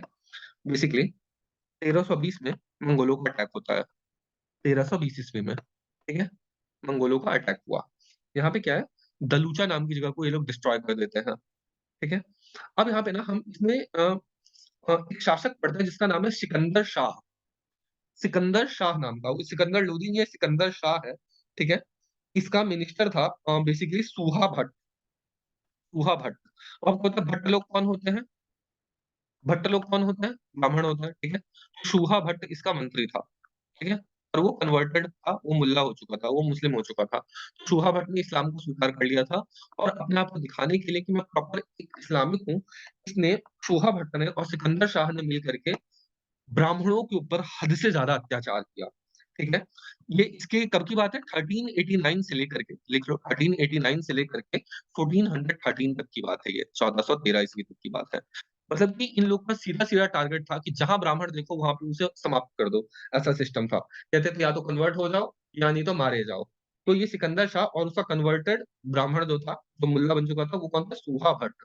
उन दोनों ने मिलकर के काफ़ी ज़्यादा ब्राह्मणों को पर्सिक्यूट किया था। तो ब्राह्मण के प्रोसिक्यूशन का या फिर हिंदुओं के प्रोसिक्यूशन का कहें तो टाइम वहीं से शुरू हो गया था। लगभग 14th सेंचुरी से ही शुरू हो चुका है। उससे पहले भी हो चुका था शुरू, किंतु उस टाइम पे बहुत लार्ज स्केल पे प्रोसिक्यूशन हुआ है। लेकिन अब मैंने आपको ये क्यों बताया? क्योंकि इसमें बहुत ही इम्पोर्टेंट चीज़, बहुत बड़ी इंटरेस्टिंग चीज़ होती है। 1413 में ये मतलब सिकंदर शाह समाप्त होता है। उसके कुछ स्ट्रगल के बाद एक बड़ा ही इम्पोर्टेंट रूलर आता है, जिसके बारे में आपको 100% जानना चाहिए। जिसका क्या नाम है? उसका नाम है ज़ैनुल अबिदीन। ये बहुत ही इम्पोर्टेंट है, जितना एम्फसाइज़ किया जाए उतना कम। इसे इसे नोट करो। ज़ैनुल अबिदीन, अबिदीन, ठीक है? ज़ैनुल अबिदीन। ये बड़ा ही कमाल का राजा था, ठीक है? इसकी ना जितनी तारीफ़ की जाए उतना ही कम। था तो ये भी मुस्लिम, ठीक है? किंतु ये पूरे मुस्लिम टाइम में अगर कोई सबसे ज़्यादा पूरे मुस्लिम इतिहास में कोई सबसे ज़्यादा टॉलरेंट था, तो ज़ैनुल अबिदीन था, ठीक है? ये क्या करता है, जितने भी विस्थापित कश्मीरी पंडित थे, ठीक है? उन सबको कहता है, मैं आपको दोबारा से बसाऊँगा, ठीक है? विस्थापित हो चुके थे सिकंदर शाह के द्वारा, ये कहता है, मैं आपको दोबारा से बसाऊँगा। तो सारे कश्मीरी पंडितों को दोबारा से आकर के बसाता है, कहता है, आप आकर के बसो, आप काफ़ी ज़्यादा इंटेलिजेंट हो, हम आपको पूरी प्रोटेक्शन प्रोवाइड करेंगे। इसका एरिया पहले आप जान लो कब था, 1420 से लेकर के 1470 तक, तो काफ़ी लंबे टाइम के लिए भी काफ़ी लंबे अरसे के लिए भी इसने शासन भी किया है। बहुत ही इम्पोर्टेंट इसका शासन रहा है 70 तक, ठीक है? बेसिकली काफ़ी ज़्यादा इम्पोर्टेंट इसका शासन रहा है। अब क्या है, इसे ना कहा जाता था बुद्ध शाह। इसको प्यार से क्या कहा जाता था? बुद्ध शाह, यानी कि ग्रेट सुल्तान, बुद्ध शाह। ठीक है? बहुत बड़ा शाह था ये, ठीक है? बहुत बड़ा शाह था। इसने काफ़ी सारा रिफ़ॉर्म लेकर के आया, ठीक है? मोस्ट टॉलरेंट मुस्लिम रूलर के नाम से भी जाना जाता है ज़ैनुल आबिदीन। इसने क्या-क्या किया था? देखो, हद से ज़्यादा लिबरल था। इसका एक मिनिस्टर ऑफ जस्टिस था। इसने कहा जस्टिस के लिए ना एक काम करो, अपना श्रिया भट्ट जो है उसको अपॉइंट कर दिया। श्रिया भट्ट, SRIYA, श्रिया श्रिया भट्ट। और इसे कन्वर्ट भी नहीं करवाया। देखो, अभी तक हम लोगों ने जितना देखा, वो सब के सब जो थे ना, अगर किसी को अपॉइंट करते भी थे, तो करते नहीं थे, ठीक है? दिल्ली सल्तनत में। अगर करते भी थे, तो कहते थे पहले आप कन्वर्ट हो जाओ पूरी तरीके से। किंतु यहाँ पर ये कहता है आप कन्वर्ट मत हो, आप ब्राह्मण ही रहो, कोई बात नहीं। किंतु यहाँ पे आप हमारी हेल्प करो किसमें? जस्टिस देने में। तो जस्टिस देने में हेल्प किसने की? श्रिया भट्ट ने, ठीक है? ये इम्पोर्टेंट है, ध्यान रखना। अब क्या है कि ये जस्टिस देने के लिए ब्राह्मण को बिठा रखा है, ठीक है? जस्टिस जो है वो कहता है आप नॉर्मली करो, कोई यहाँ पे शरिया लागू नहीं होगा, कुछ लागू नहीं होगा। आपको जो इंसानियत की तरह आपको जस्टिस करना है, ह्यूमैनिटेरियन बेसिस पे आपको ये जस्टिस करना है। दूसरा क्या है, आपको पता होगा कि कल्हड़ नाम का एक वो थे, उन्होंने लिखा था राज तरंगिणी। कल्हड़ ने राज तरंगिणी लिखा था, हमने आर्ट एंड कल्चर में ही पढ़ा था। उसको इसने ट्रांसलेट करवाया था पर्शियन में, पर्शियन में, ठीक है? कल्हड़ के राज तरंगिणी को इसने पर्शियन में ट्रांसलेट करवाया था। इसने ना बहुत सारे संस्कृत लिटरेचर को उसमें पर्शियन में ट्रांसलेट करवाने की कोशिश की थी। दूसरा, इसने एक आर्टिफिशियल आइलैंड को क्रिएट किया था वुलर लेक पे। वुलर लेक आपने सुना होगा, ठीक, काफ़ी फेमस है कश्मीर में, ठीक है? और वहाँ पे उसने अपना महल बनवाया था, और एक मस्जिद बनवाया था। एक उस टापू पे, वुलर लेक के ऊपर एक टापू बनवाया था, ठीक है? वुलर लेक सपोज़ ये है, उसके ऊपर सपोज़ ये टापू है, टापू के ऊपर उसने महल बनवाया था, महल के पास उसने एक मस्जिद बनवाया था। तो मस्जिद भी बनवाया था, ठीक है? दूसरा क्या है ना, इसने कह दिया था आपको अगर कोई मंदिर वगैरह बनवाना है, जितने मंदिर बनवाने हैं उतने मंदिर बनाओ, ठीक है? अब सोचो जनरली ये लोग ना कभी भी मंदिर को बनाने का तो छोड़िए, मंदिर को तोड़ते थे। बुत शिकन अपना नाम रखते थे, किंतु ज़ैनुल आबिदीन ने कहा नहीं, हमारे पूर्वजों ने जो पाप किया है हम उसका वो करेंगे, प्रायश्चित करेंगे। आपको जितने मंदिर बनाने हैं बनाओ। अभी हम जो देखते हैं कि लेटेस्ट टाइम पे जो मंदिर सब बचे हुए हैं कुछ थोड़े बहुत, ये कश्मीर में वो ज़ैनुल आबिदीन के टाइम पे बचे हुए हैं। इसलिए हमें इसकी थोड़ी-सी वो हमें करनी चाहिए, रिस्पेक्ट करनी चाहिए, बेसिकली इसका हमें धन्यवाद ज्ञापित करना चाहिए कि काफ़ी टाइम तक हम लोग अगर वहाँ पे हिंदू रहे हैं, तो ज़ैनुल आबिदीन के कारण। इसलिए भी ये जानना आवश्यक है, इसलिए मैंने आपको ज़ैनुल आबिदीन के बारे में बताया, ठीक है? हमें कभी भी वन साइडेड नहीं होना चाहिए, दोनों पक्षों को देखना चाहिए। इसलिए ज़ैनुल आबिदीन बहुत इम्पोर्टेंट है, याद रखना, याद रखना, याद रखना, ठीक है? ज़ैनुल आबिदीन, कश्मीर इस हिसाब से होता है समाप्त। क्लियर हुआ? बोलो, आगे बढ़े हम? क्लियर हुआ? Yes sir, yes. ठीक है, ऑलराइट। छाया क्लियर हुआ? Clear, alright. अब कुछ और हम लोग एरिया की बात करते हैं। हम ना बंगाल की बात करते हैं, बंगाल का क्या होता है, ठीक है? बंगाल के बारे में मैंने बताया था कि बंगाल में ना जो बलबन का बेटा था, ठीक है? बलबन का बेटा कौन था? याद है? बताओ, बलबन का बेटा कौन था? बताओ, बताया था मैंने, विद्यानंद? यस सर, बताए थे सर, लेकिन बुगता खान, याद नहीं। बुगता खान। गुप्ता खानिया सर। हुँ। हम्म। भुगता खान था, ठीक है? बेसिकली ना इसने इसने कहा कि भाई, अब मैंने आपको जब बलबन पढ़ाया था तो कहा था बलबन बहुत ज़्यादा डिस्टर्ब हो चुका था और उसे ऑफर आया था। उसने पहले अपना गवर्नर किसको अपॉइंट किया था? भुगता खान को, बंगाल का, ठीक है? जब वो मरता है अपना बलबन, तो ये कहता है, इसे ऑफर आता है भुगता खान को कि आप आकर के यहाँ पर क्राउन सँभालो, आप यहाँ पे दिल्ली के सुल्तान बनो। किंतु यहाँ पे भुगता खान कहता है नहीं, नहीं मैं नहीं जा रहा, मैं यहाँ पे खुश हूँ, ठीक है? क्योंकि ये जानता था अगर ये दिल्ली जाएगा तो इसे भी मरवा दिया जाएगा, ठीक है? ये अपनी पॉलिटिक्स को समझता था। तो बेसिकली वो भुगतना नहीं चाहता था, इसलिए भुगता खान, ठीक है? भुगता खान। तो बेसिकली भुक्का खान जो है बंगाल प्रोविंस का वो बना सुल्तान, ठीक है? बंगाल को इसने सँभाला, ठीक है? और बार-बार क्या हुआ, हम लोग देखते हैं कि बार-बार जो है उधर से आक्रमण होता है और बार-बार बंगाल उसके कंट्रोल में आता है, दिल्ली सुल्तान का बार-बार कंट्रोल से बाहर भी चला जाता है। तो थोड़ा-सा ना बंगाल के बारे में जानते हैं कि ऐसा क्या हुआ, कैसे हुआ, ठीक है? तो देखो, बेसिकली हम लोग अगर बंगाल की बात करें, तो उसमें एक इम्पोर्टेंट जो रूलर है उसका नाम है इलियास शाह। इम्पोर्टेंट रूलर है इलियास शाह। इलियास शाह। बेसिकली क्या होता है इलियास शाह, फिरोज तुगलक के टाइम पे ये इसकी लड़ाई हुई थी इलियास शाह, ठीक है? और जब लड़ाई हुई थी ना, तो ये एक किला था, एक दल्ला नाम का फोर्ट था, उसमें जाकर ये छुप गया था ये और अल्टीमेटली फिरोज़ तुगलक जो है, ये उसे नहीं हरा पाया था, नहीं मार पाया था, ठीक है? एक दल्ला फोर्ट में। ये याद नहीं रहेगा, कोई बात नहीं, मैं आपको नॉर्मली बता दिया, एक दल्ला फोर्ट, ठीक है? इलियास को आप याद रख सकते हो, इलियास शाह, ठीक है? ये बेसिकली पड़ुआ बंगाल में इसका वो था, राजधानी था। एक और इम्पोर्टेंट है क्या वो ध्यान कर लो, गियासुद्दीन आज़म शाह। लिखो गियासुद्दीन आज़म शाह, नोट करके चलो वरना फिर वो याद नहीं रहेगा, ठीक है? बंगाल हेडिंग में पहले डालो इलियास शाह, दूसरा डालो गियासुद्दीन आज़म शाह, गियासुद्दीन आज़म शाह, ठीक है? गियासुद्दीन आज़म शाह जो था, ये क्या था, ये बहुत ही ज़्यादा ना बेसिकली जस्टिस को पसंद करने वाला था, न्याय प्रिय ये शासक था, ठीक है? इसने क्या किया ना, तिब्बत से कुछ आने वाले बुद्धिस्ट स्कॉलर्स को इसने जगह दी थी। ठीक है? ये इम्पोर्टेंट हमें इसलिए ध्यान रखना है, इसने बुद्धिस्ट स्कॉलर्स को इसने अलाउ किया था, ठीक है, आप यहाँ पे फ्लरिश कर सकते हो, यहाँ पे आप थोड़ा बहुत अपना काम कर सकते हो। तो हम लोग देखते हैं ना कि बंगाल में काफ़ी टाइम तक हमें देखने को मिलता है कि यहाँ पे बुद्धिस्ट लोग रहे हैं। इसलिए आप देखो बुद्धिज़्म जो है ये ईस्ट इंडिया में यानी कि बिहार, बंगाल के क्षेत्र में बुद्धिज़्म जो है, जो वज्रायन है, ये काफ़ी ज़्यादा पॉपुलर काफ़ी बाद तक भी रहा है। वज्रायन जो तंत्रिज़्म था, हम लोगों ने पढ़ा था उसे, वज्रायन वो जो था बुद्धिज़्म, ठीक है? तो इसी कारण से क्योंकि जो बंगाल का रूलर था ये थोड़ा टॉलरेंट था इसको लेकर के, बुद्धिज़्म को लेकर के, ठीक है? तो इस वजह से ये कहता है कि आप ठीक है थोड़ा बहुत अपना देख सकते हो, तो आज़म शाह ये कहता है, ठीक है? इसके बारे में कहानी फेमस है कि इसने ना एक बार एक गलती से मार दिया था किसे एक क्या कहते हैं विधवा के बेटे को, ठीक है? विधवा के बेटे को मार दिया था। तो क्या होता है कि विधवा की जो विधवा होती है वो अपने बेटे का वो दुखड़ा लेकर के पहुँचती है इसके शासन में, कहती है मुझे न्याय चाहिए। ठीक है? अब बड़ा ही ये इंटरेस्टिंग सा है, मुझे न्याय चाहिए। अब देखो सब के सब हक्का-बक्का न्याय चाहिए, तुझे सुल्तान से न्याय चाहिए, सुल्तान नहीं मारा, सुल्तान से ही न्याय चाहिए। अब देखो और कोई होता तो सुल्तान उसे दे सकता था सज़ा, लेकिन सुल्तान को ऊपर ही जब वो कहा उसने विडो ने, उसने कि भाई मुझे न्याय चाहिए, तो अब वो कैसे न्याय करेगा? और वो था न्यायप्रिय। वो अपने काज़ी को कहता है कि मुझे सज़ा दो।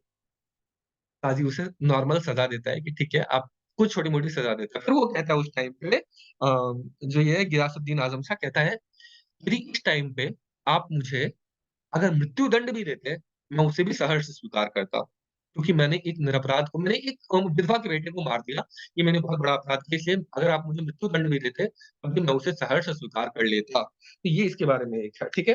तो इसका नाम क्या है? गियासुद्दीन आज़म शाह, ठीक है? गियासुद्दीन आज़म शाह। तो ये बेसिकली 2 इम्पोर्टेंट यहाँ पे राजा हैं, ठीक है? 2 इम्पोर्टेंट राजा हैं। एक और है अलाउद्दीन हुसैन। देखो अलाउद्दीन हुसैन, अगर आपने अलाउद्दीन खिलजी नहीं है, ठीक है? अलाउद्दीन हुसैन है, ठीक है? अलाउद्दीन हुसैन के टर्म में ना बंगाली लैंग्वेज काफ़ी ज़्यादा फ्लरिश की है, ठीक है? बंगाली लैंग्वेज काफ़ी ज़्यादा फ्लरिश की है, किसके टाइम पे? अलाउद्दीन हुसैन के टाइम पर, अलाउद्दीन हुसैन के टाइम पर, ठीक है? ओके। अब क्या है, हम ना बेसिकली इसमें कुछ थोड़े-से और देखते हैं बंगाल में और क्या-क्या हुआ था। 3 इम्पोर्टेंट रूलर मैंने आपको बता दिए, ठीक है? इलियास शाह, गियासुद्दीन आज़म शाह और अलाउद्दीन हुसैन, तीनों की कैरेक्टरिस्टिक मैंने बता दिए, तीनों क्यों इम्पोर्टेंट थे, ठीक है? ऑलराइट। इलियास शाह क्यों इम्पोर्टेंट था? क्योंकि उसने फिरोज शाह से लड़ाई किया था, ठीक है? और उसके बाद फिर गियासुद्दीन आज़म शाह क्यों इम्पोर्टेंट था? क्योंकि उसने बुद्धिस्ट स्कॉलर को वो स्थान दिया था और साथ ही जस्टिस को उसने काफ़ी ज़्यादा महत्व दिया था आज़म शाह ने। और अलाउद्दीन हुसैन इसलिए इम्पोर्टेंट था क्योंकि उसने बंगाली लैंग्वेज को काफ़ी ज़्यादा फ्लरिश करवाया था।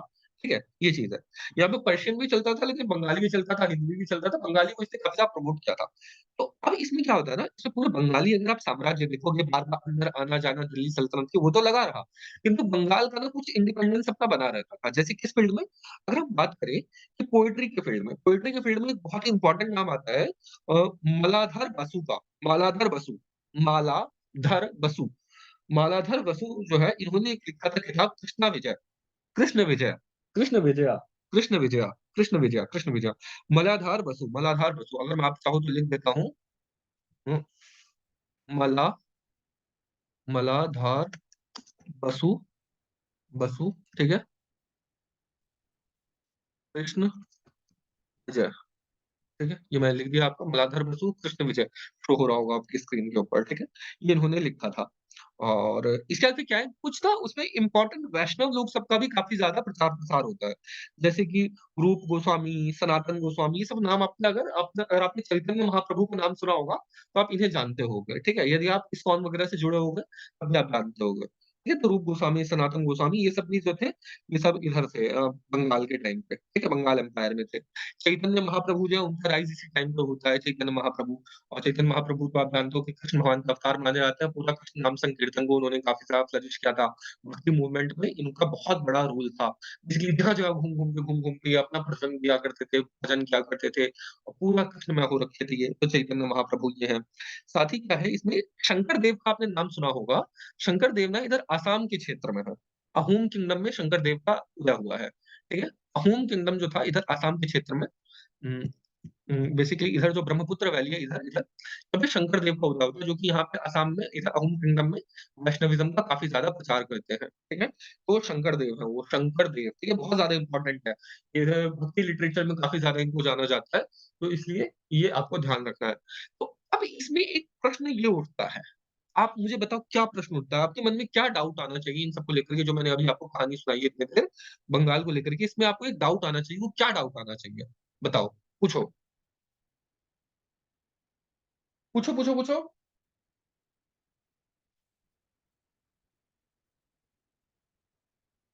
छाया क्या डाउट आना चाहिए विद्यानंद?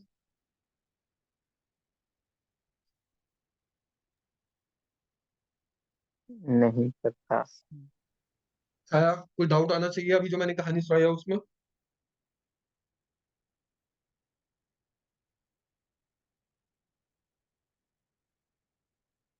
ऑलराइट, कोई डाउट नहीं। No study, no confusion, simple सी बात है ना? देखो क्या होता है, यहाँ पे आप जब तक मैं आपको दिल्ली सुल्तान के बारे में बताया था, दिल्ली सल्तनत के बारे में बता रहा था, मैं बार-बार कह रहा था इन लोगों ने मंदिर तोड़ा, इन लोगों ने बर्बाद कर दिया, कन्वर्ट कर लिया, ठीक है? हिंदू धर्म को बर्बाद कर दिया, सबने जज़िया लगा दिया, ठीक है? सबको जज़िया लगा रहे हैं, सब मतलब पूरा मैंने बताया कि कट्टर एकदम इस्लामिक वो जो थे ये लोग थे। किंतु जब मैं बंगाल के पोर्शन पे आया ना, चलो ठीक है, कश्मीर का जो मैंने बताया, कश्मीर वो एक एक्सेप्शन था, ठीक है? किंतु बंगाल का जो मैंने बताया, 3-3 मैंने सुल्तान बताए, तीनों के तीनों जो थे वो थोड़ा टॉलरेंट टॉलरेंट थे। दूसरा यहाँ पे मैंने आपको बताया कि भक्ति ट्रेडिशन काफ़ी ज़्यादा फला-फूला, बुद्धिस्ट को इन लोगों ने मौका दिया। तो ये इसमें आपको एक खास बात नहीं लगनी चाहिए क्या? कि ऐसा कैसे मतलब ये लोग सब क्यों इतने टॉलरेंट थे? एक प्रश्न नहीं आना चाहिए क्या? बोलो, यस सर, आने तो है चाहिए। ना?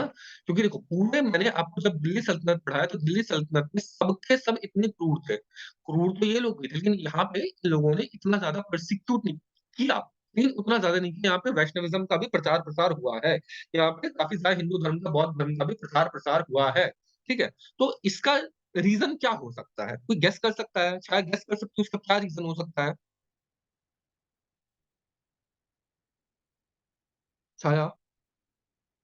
वो इंटरेक्टिव नहीं रखता, आप लोग को मज़ा नहीं आता ऐसा पढ़ाने में। फिर तो आप अपना पर्सनल रिविज़न करो, पर्सनल पढ़ाई करो। कुछ तो कोशिश करो बताने की।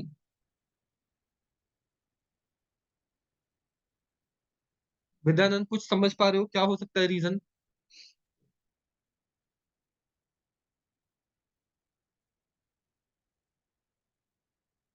समझ ही विद्यानंद नहीं आ रहा है क्या बताऊँ। क्योंकि वो बुद्धिज़्म में हैं? हैं? हैं? Chhaya? No, they were not the Buddhist believers, वो लोग बुद्धिज़्म में बिलीव नहीं करते थे। मैंने आपको नाम क्या बताया? इलियास शाह, आज़म शाह, अलाउद्दीन हुसैन सब मुस्लिम थे। एक प्राउड मुस्लिम, कट्टर मुस्लिम, कोई बुद्धिस्ट नहीं था उनमें से। वो लोग सब मुस्लिम ही थे, कोई भी ये आप बहुत बड़ा ब्लंडर कर देते एग्ज़ाम में, ऐसा नहीं। अगर कभी ऐसा कुछ पूछ दे, तो आप ये मार्क करके आ जाते दे वर बुद्धिस्ट। देखो, बेसिकली क्या है, जो मैं समझ पाया हूँ, ठीक है, मेरी अंडरस्टैंडिंग है, मैं गलत भी हो सकता हूँ, बट जो मुझे लगता है, यहाँ पे सेंट्रल एशिया है, इधर एशिया इधर सेंट्रल एशिया है, इधर पर्शिया वगैरह है, यहाँ पे इस्लामिक गढ़ है, ठीक है? यहाँ पे प्रॉपर गढ़ है इस्लाम का। तो जो नॉर्थ इंडिया के सुल्तान हुए दिल्ली सल्तनत वाले, ये सब लगातार सेंट्रल एशिया के टच में रहे हैं, ठीक है? इसलिए इसके ऊपर इनका बहुत ज़्यादा प्रभाव पड़ा। किंतु इधर बंगाल वाले जो है ना, इनका सेंट्रल एशिया से कोई ज़्यादा सरोकार रहा नहीं, ठीक है? ये बंगाल अपना अलग हो गया इन सब से। तो जब अलग-अलग पड़ जाएगा, तो उसके ऊपर हिंदुइज़्म का भी प्रभाव पड़ना स्वाभाविक है, ठीक है? इन लोग के ऊपर बहुत ज़्यादा कट्टरवाद फैलाने वाले मुल्ले मौलवी सब नहीं थे, ठीक है? थे, लेकिन उतने ज़्यादा उनका प्रभाव नहीं था क्योंकि सेंट्रल एशिया से वो नहीं थे। अब देखो क्या कहते हैं कि जैसा उनका आपका दोस्त होता है वैसे ही आप बनते जाते हो, ठीक है? बेसिकली आपकी जैसी संगत होती है वैसे सत्संगे गुणा दोषा, तो मतलब जैसा सत्संग होता है, जैसा संग होता है वैसा ही आपका गुण और दोष होते हैं। तो इधर बंगाल की जो प्रिंसिपैलिटी थी, यहाँ पर आपको बेसिकली यहाँ पे वेस्ट का इन्फ्लुएंस बहुत ज़्यादा देखने को नहीं मिलता। तो एक ये रीज़न हो सकता है जो ये लोग थोड़े से टॉलरेंट हुए हैं, तो मुझे समझ आ रहा है, वो भी यही समझ आ रहा है। दूसरा क्या है, इधर साउथ में भी अगर यहाँ पे तो प्रॉपर हिंदू किंगडम ये लोग कभी कब्ज़ा नहीं कर पाए, है ना? यहाँ पे मैंने आपको बताया गंगा डायनेस्टी को कभी ये लोग कब्ज़ा नहीं पाए और यहाँ पे गंगा डायनेस्टी ने काफ़ी ज़्यादा पुशबैक भी किया, तो इनका भी प्रभाव फिर अहोम को भी ये लोग कब्ज़ा नहीं पाए कब्ज़ा कब्ज़ा नहीं कर पाए, ठीक है? यहाँ पे कामरूप को भी नहीं कब्ज़ा कर पाए, कामरूप भी आसाम में है और अहोम तो बहुत बड़े एरिया में थे, तो कामरूप अहोम को तो उनका ही प्रभाव था। दूसरा वैष्णविज़्म का प्रचार वैसे भी हो रहा था, तो इन सब वजह से यहाँ पे हम कह सकते हैं कि इन लोगों ने ज़्यादा परसिक्यूट नहीं किया। मेन रीज़न जो मुझे समझ आता है वो ये कि यहाँ से अलग होना, सेंट्रल एशिया की पॉलिटिक्स से अलग होना, ठीक है? तो ये है बंगाल की कहानी। उड़ीसा की कहानी मैंने आपको बार-बार बताई, गंगा डायनेस्टी थी। गंगा डायनेस्टी जो है अल्टीमेटली हार जाता है किससे? इलियास शाह से।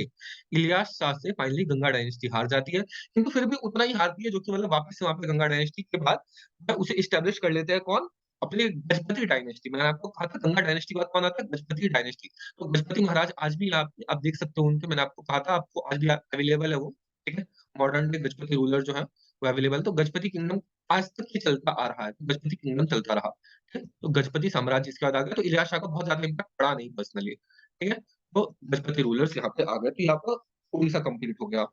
गुजरात के बारे में थोड़ा-सा कंप्लीट करते हैं, गुजरात, मालवा उस साथ ही ये कंप्लीट हो जाएगा, कल से हम लोग मुगल एडमिनिस्ट्रेशन को शुरू कर देंगे, ठीक है? छोटा-सा 5-10 मिनट और लगेगा। गुजरात में अ, अभी हम लोग सबका रीजनल किंगडम सब देख रहे हैं, ठीक है? साउथ का हम लोगों ने देख लिया था, होयसाला एम्पायर देख लिया था, हम लोगों ने विजयनगर देख लिया था, चेरा चोला पांड्या सब हम लोगों ने देख लिया था। इसलिए ये हम लोगों ने गंगा डायनेस्टी देखी, बंगाल देख लिया, अब हमारे पास बचता क्या है? ये गुजरात राजस्थान का एरिया, राजपूताना का एरिया, इसे थोड़ा-सा देखते हैं, मालवा का एरिया, ठीक है? ये हम थोड़ा-सा देखते हैं। बेसिकली फरिश्ता के अकॉर्डिंग फिरोज शाह तुगलक के अंडर में ना उसका जो गवर्नर था उसने हिंदू रिलीजन को थोड़ा-सा प्रमोट किया था। ठीक है? मतलब कहा था मतलब थोड़ा एनकरेज किया था हिंदू रिलीजन को। आपको याद नहीं रहेगा कोई बात नहीं। बट उसके बाद में एक रूलर आता है, ज़फ़र खान नाम का। ज़फ़र ख अब क्या वो जितना याद रहेगा याद करना इतना ज़्यादा डिटेल में याद करने की ज़रूरत नहीं है। मैं नॉर्मली आपको कहानी समझा रहा हूँ ताकि आपको ये चीज़ पता चले हिस्ट्री कैसे बढ़ रही है आगे, इसके लिए बता रहा हूँ। तो ज़फ़र खान नाम का होता है एक आदमी ठीक है, जिसका कि नाम होता है पहले साधारण साधारण साधारण ये एक राजपूत होता है जो कि कन्वर्ट हो जाता है इसमें इस्लाम में।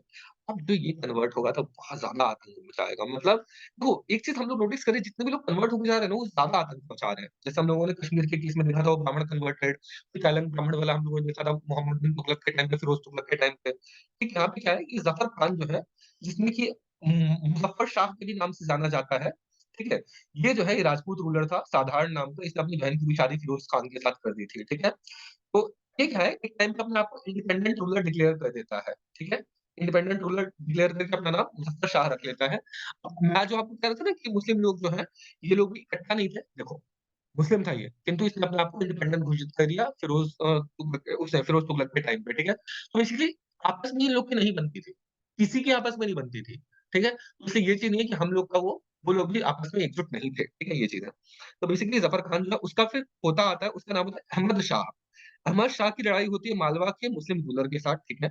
और बेसिकली ये हिंदू पिल्ग्रिमेज के ऊपर सिद्धपुर नाम का जगह होता है, उसके ऊपर अटैक करता है, जज़िया इम्पोज़ करता है गुजरात में। पहली बार अगर कोई जज़िया इम्पोज़ किया है किसी ने, तो अहमद शाह ने, जो कि कन्वर्टेड राजपूत का पोता होता है। अब देखो एक बार कन्वर्ट होने के बाद किस हद तक यहाँ पे बढ़ जाती है वो चीज़, नफ़रत हिंदुओं के प्रति, कि मतलब 2 जनरेशन नहीं हुआ कि जज़िया इम्पोज़ तक कर दिया इसने सबके ऊपर, ठीक है? जज़िया इम्पोज़ कर दिया। और उसके बाद फिर क्या है काफ़िर कह कर के इसने अपने आप को कहा मैं काफ़िरों का दुश्मन हूँ, ये करके इसने बहुत ज़्यादा तोड़-फोड़ मचाई, बहुत ज़्यादा गंदगी इसने मचाई, ठीक है?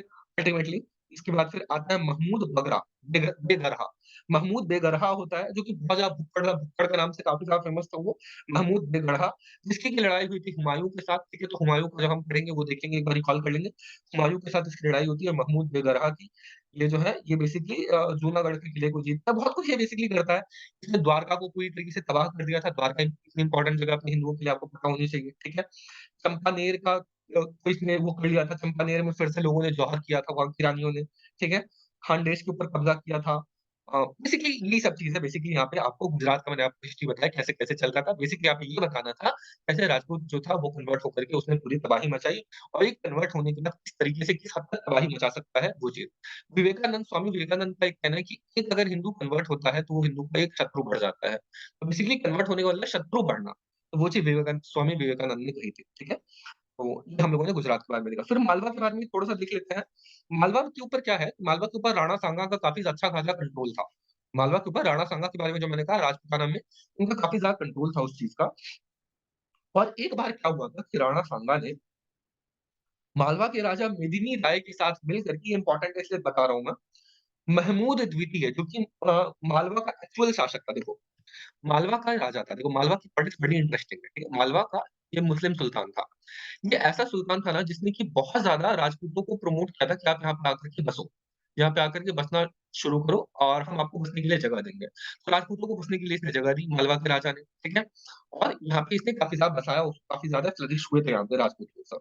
बट अल्टीमेटली राजपूत वहाँ पे एक होता है, ठीक है? मेदिनी राय नाम का, वो अपने आप को कहता है मैं राजा हूँ। महमूद कहता है मैं राजा हूँ। अब मैं राजा, मैं राजा, मैं राजा, मैं राजा करके आपस में लड़ाई हो जाती है। ये क्या होता है इधर महमूद जो है वो कहता है गुजरात का राजा होता है, गुजरात के राजा को कहता है मेरी मदद करो ये इन काफ़िरों के खिलाफ। तो यहाँ पे काफ़िर लोग हैं, ये किसी के सगे नहीं होते, मेरी मदद करो। गुजरात का राजा मुस्लिम, वो मुस्लिम, दोनों ने आपस में गठबंधन बना लिया मुस्लिम-मुस्लिम, मुस्लिम-मुस्लिम भाई-भाई, ठीक है? और यहाँ पे अटैक कर दिया किसके खिलाफ? इधर मेदिनी राय के खिलाफ, किसे भगाना है हमें। मेदिनी राय ने कहा अच्छा तुम मुस्लिम-मुस्लिम करोगे, मैं भी हिंदू-हिंदू करूँगा, चलो ठीक है। अ ये कहते हैं किसको? राणा सांगा को, राणा सांगा आप मेरी मदद करो, आप हिंदू, मैं हिंदू, इन हमें म्लेच्छों को मार के भगाना है। तो ये दोनों एक साथ हो जाते हैं, ये दोनों एक साथ हो जाते हैं, एक-दूसरे से लड़ाई करते हैं और बेसिकली ये बेसिकली जीत जाते हैं मेदिनी राय, ठीक है? बेसिकली ये चीज़ होता है, ठीक है? बेसिकली महाराणा सांगा जितने युद्ध लड़े हैं, सारे ही जीते हैं। एक लास्ट युद्ध बाबर के साथ हारने के बाद और बाबर से भी एक युद्ध वो जीत चुके थे। बाबर से दूसरा युद्ध हुआ है और हमें पढ़ाया वही जाता है जो दूसरा युद्ध है। लेकिन एक्चुअली में बाबर से एक युद्ध वो जीत चुके थे, लेकिन वो हमें पढ़ाया नहीं जाता, ठीक है?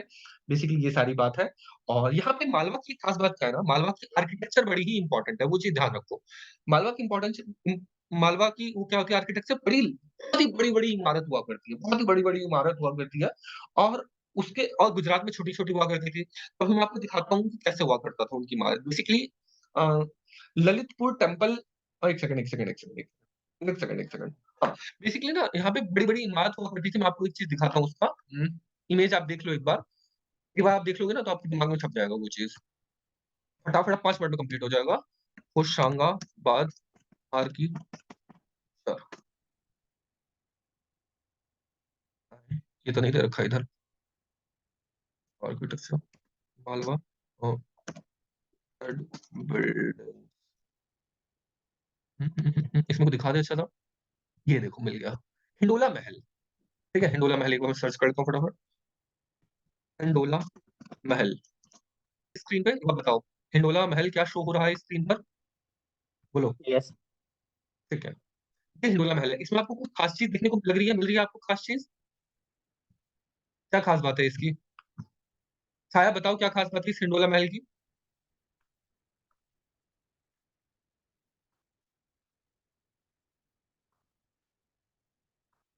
बता सकते हो? विद्यानंद बता सकते हो? नीचे से ब्रॉड है। ओके, ठीक है। देखो, ये ना लगभग ये 75 डिग्री टिल्टेड है। ये देखो ये टेढ़ा है, ये एक्चुअल में टिल्टेड दीवारें हैं सारी। ये सारी टिल्टेड दीवारें हैं। ये टेढ़ी दीवारें हैं। ये जानबूझ करके ऐसी दीवारें बनाई गई थी। राजा रजवाड़ों के शौक, ठीक है? शौक बड़ी चीज़ है, ठीक है? शौक बड़ी चीज़ है, टिल्टेड है ये और ये बहुत ही इम्पोर्टेंट आर्किटेक्चर स्टाइल माना जाता है, क्योंकि दिल्ली सल्तनत के आर्किटेक्चर से काफ़ी ज़्यादा अलग है। ठीक है? ऊपर से स्लैंट एग्ज़ैक्टली ये स्लैंट है, काफ़ी ज़्यादा ये टिल्टेड है। इसलिए ये आपको आर्ट एंड कल्चर में ये ध्यान रखना है, काफ़ी ज़्यादा इम्पोर्टेंट है हिंडोला महल। हिंडोला महल कहाँ पे है ये? ये मालवा में है इनका ये महल, ठीक है? हिंडोला महल और काफ़ी ज़्यादा ये इम्पोर्टेंट है, ठीक है? ये चीज़ आपको ध्यान रखना है। इनका आर्किटेक्चर कैसा होता था? ऐसा टिल्टेड आर्किटेक्चर हुआ करता था, टिल्टेड आर्किटेक्चर एकदम, ठीक है? तो ये चीज़ है बेसिकली। यहाँ पे हमें फिर ये भी पता चलता है होशंगा के जो राजा है, जो इसका सुल्तान है, इसने होशांग शाह नाम है इसका जिसने कि ये बनवाया भी था और बेसिकली इसी ने राजपूतों को कहा था कि आप यहाँ पर आकर के बसना शुरू करो, ठीक है? होशांग शाह।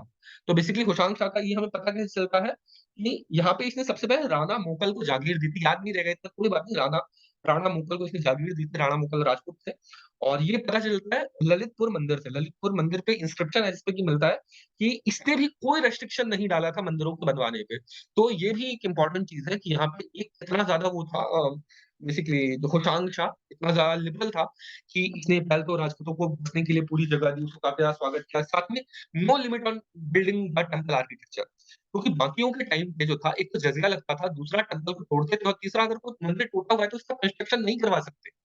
शरिया के अकॉर्डिंग अगर मंदिर टूट गया है तो उसका कंस्ट्रक्शन आपको करवाने की इजाज़त नहीं है। ठीक है? शरिया के अकॉर्डिंग, शरीयत के अकॉर्डिंग। तो फिर यहाँ पर इसने वो चीज़ नहीं लिखा है, यहाँ पे होशांग शाह ने कहा नहीं आप अपने अनलिमिटेड मंदिर जितने बना सकते हो बना लो, कोई दिक्कत नहीं है। तो ये सब चीज़ हमें यहाँ पे देखने को मिलती है। ये सारी मुझे इम्पोर्टेंट आपको बात बतानी थी। इस तरीके से जितने भी छोटे-मोटे एम्पायर्स थे अलग-अलग, उन सबको हम लोगों ने कवर कर लिया है। अब आपको मज़ा आया तो बोलो क्या हम आगे कंटिन्यू करें या यहाँ पे हम लोग स्टॉप कर दें? आपकी मर्ज़ी क्या है? बताओ। What are your thoughts? What are your thoughts? क्योंकि छोटा-सा एक और चीज़ बच रहा है कि दिल्ली सल्तनत का आर्किटेक्चर, वो भी बच रहा है वरना फिर दिल्ली सल्तनत पूरा कंप्लीट हो जाएगा। रोकते हैं यहाँ। चलो ठीक है, कल हम लोग दिल्ली सल्तनत को थोड़ा-सा देख लेंगे उसके आर्किटेक्चर को कि आर्किटेक्चर कैसा था, आर्ट एंड कल्चर का पोर्शन और उसके बाद फिर हम लोग कल स्टार्ट करेंगे मुगल साम्राज्य को। ऑलराइट, आज हम लोगों ने बहुत कुछ खींचा। सब बोलो सत्यनारायण भगवान की जय, जय। जय। ठीक है, ऑलराइट। अब आप लोग सब जा सकते हो क्योंकि वैसे भी नींद आ जाती है, कल नींद आ गई थी विद्यानंद को। ठीक है? और जाओ, एन्जॉय करो, रिवाइज़ करो सब चीज़ को जितना कुछ मतलब बहुत सारी इन्फॉर्मेशन है, ठीक है? कोशिश करना सबको जितना कुछ हो सके कंसोलिडेट करो। ऑब्वियसली सब कुछ याद नहीं होगा, जितना हो सके याद करने का प्रयास करो। ठीक है? ऑलराइट? Yes sir, yes. ठीक है, और कुछ पूछना है तो बोलो वरना फिर एंड करते हैं। Thank you sir. वेलकम।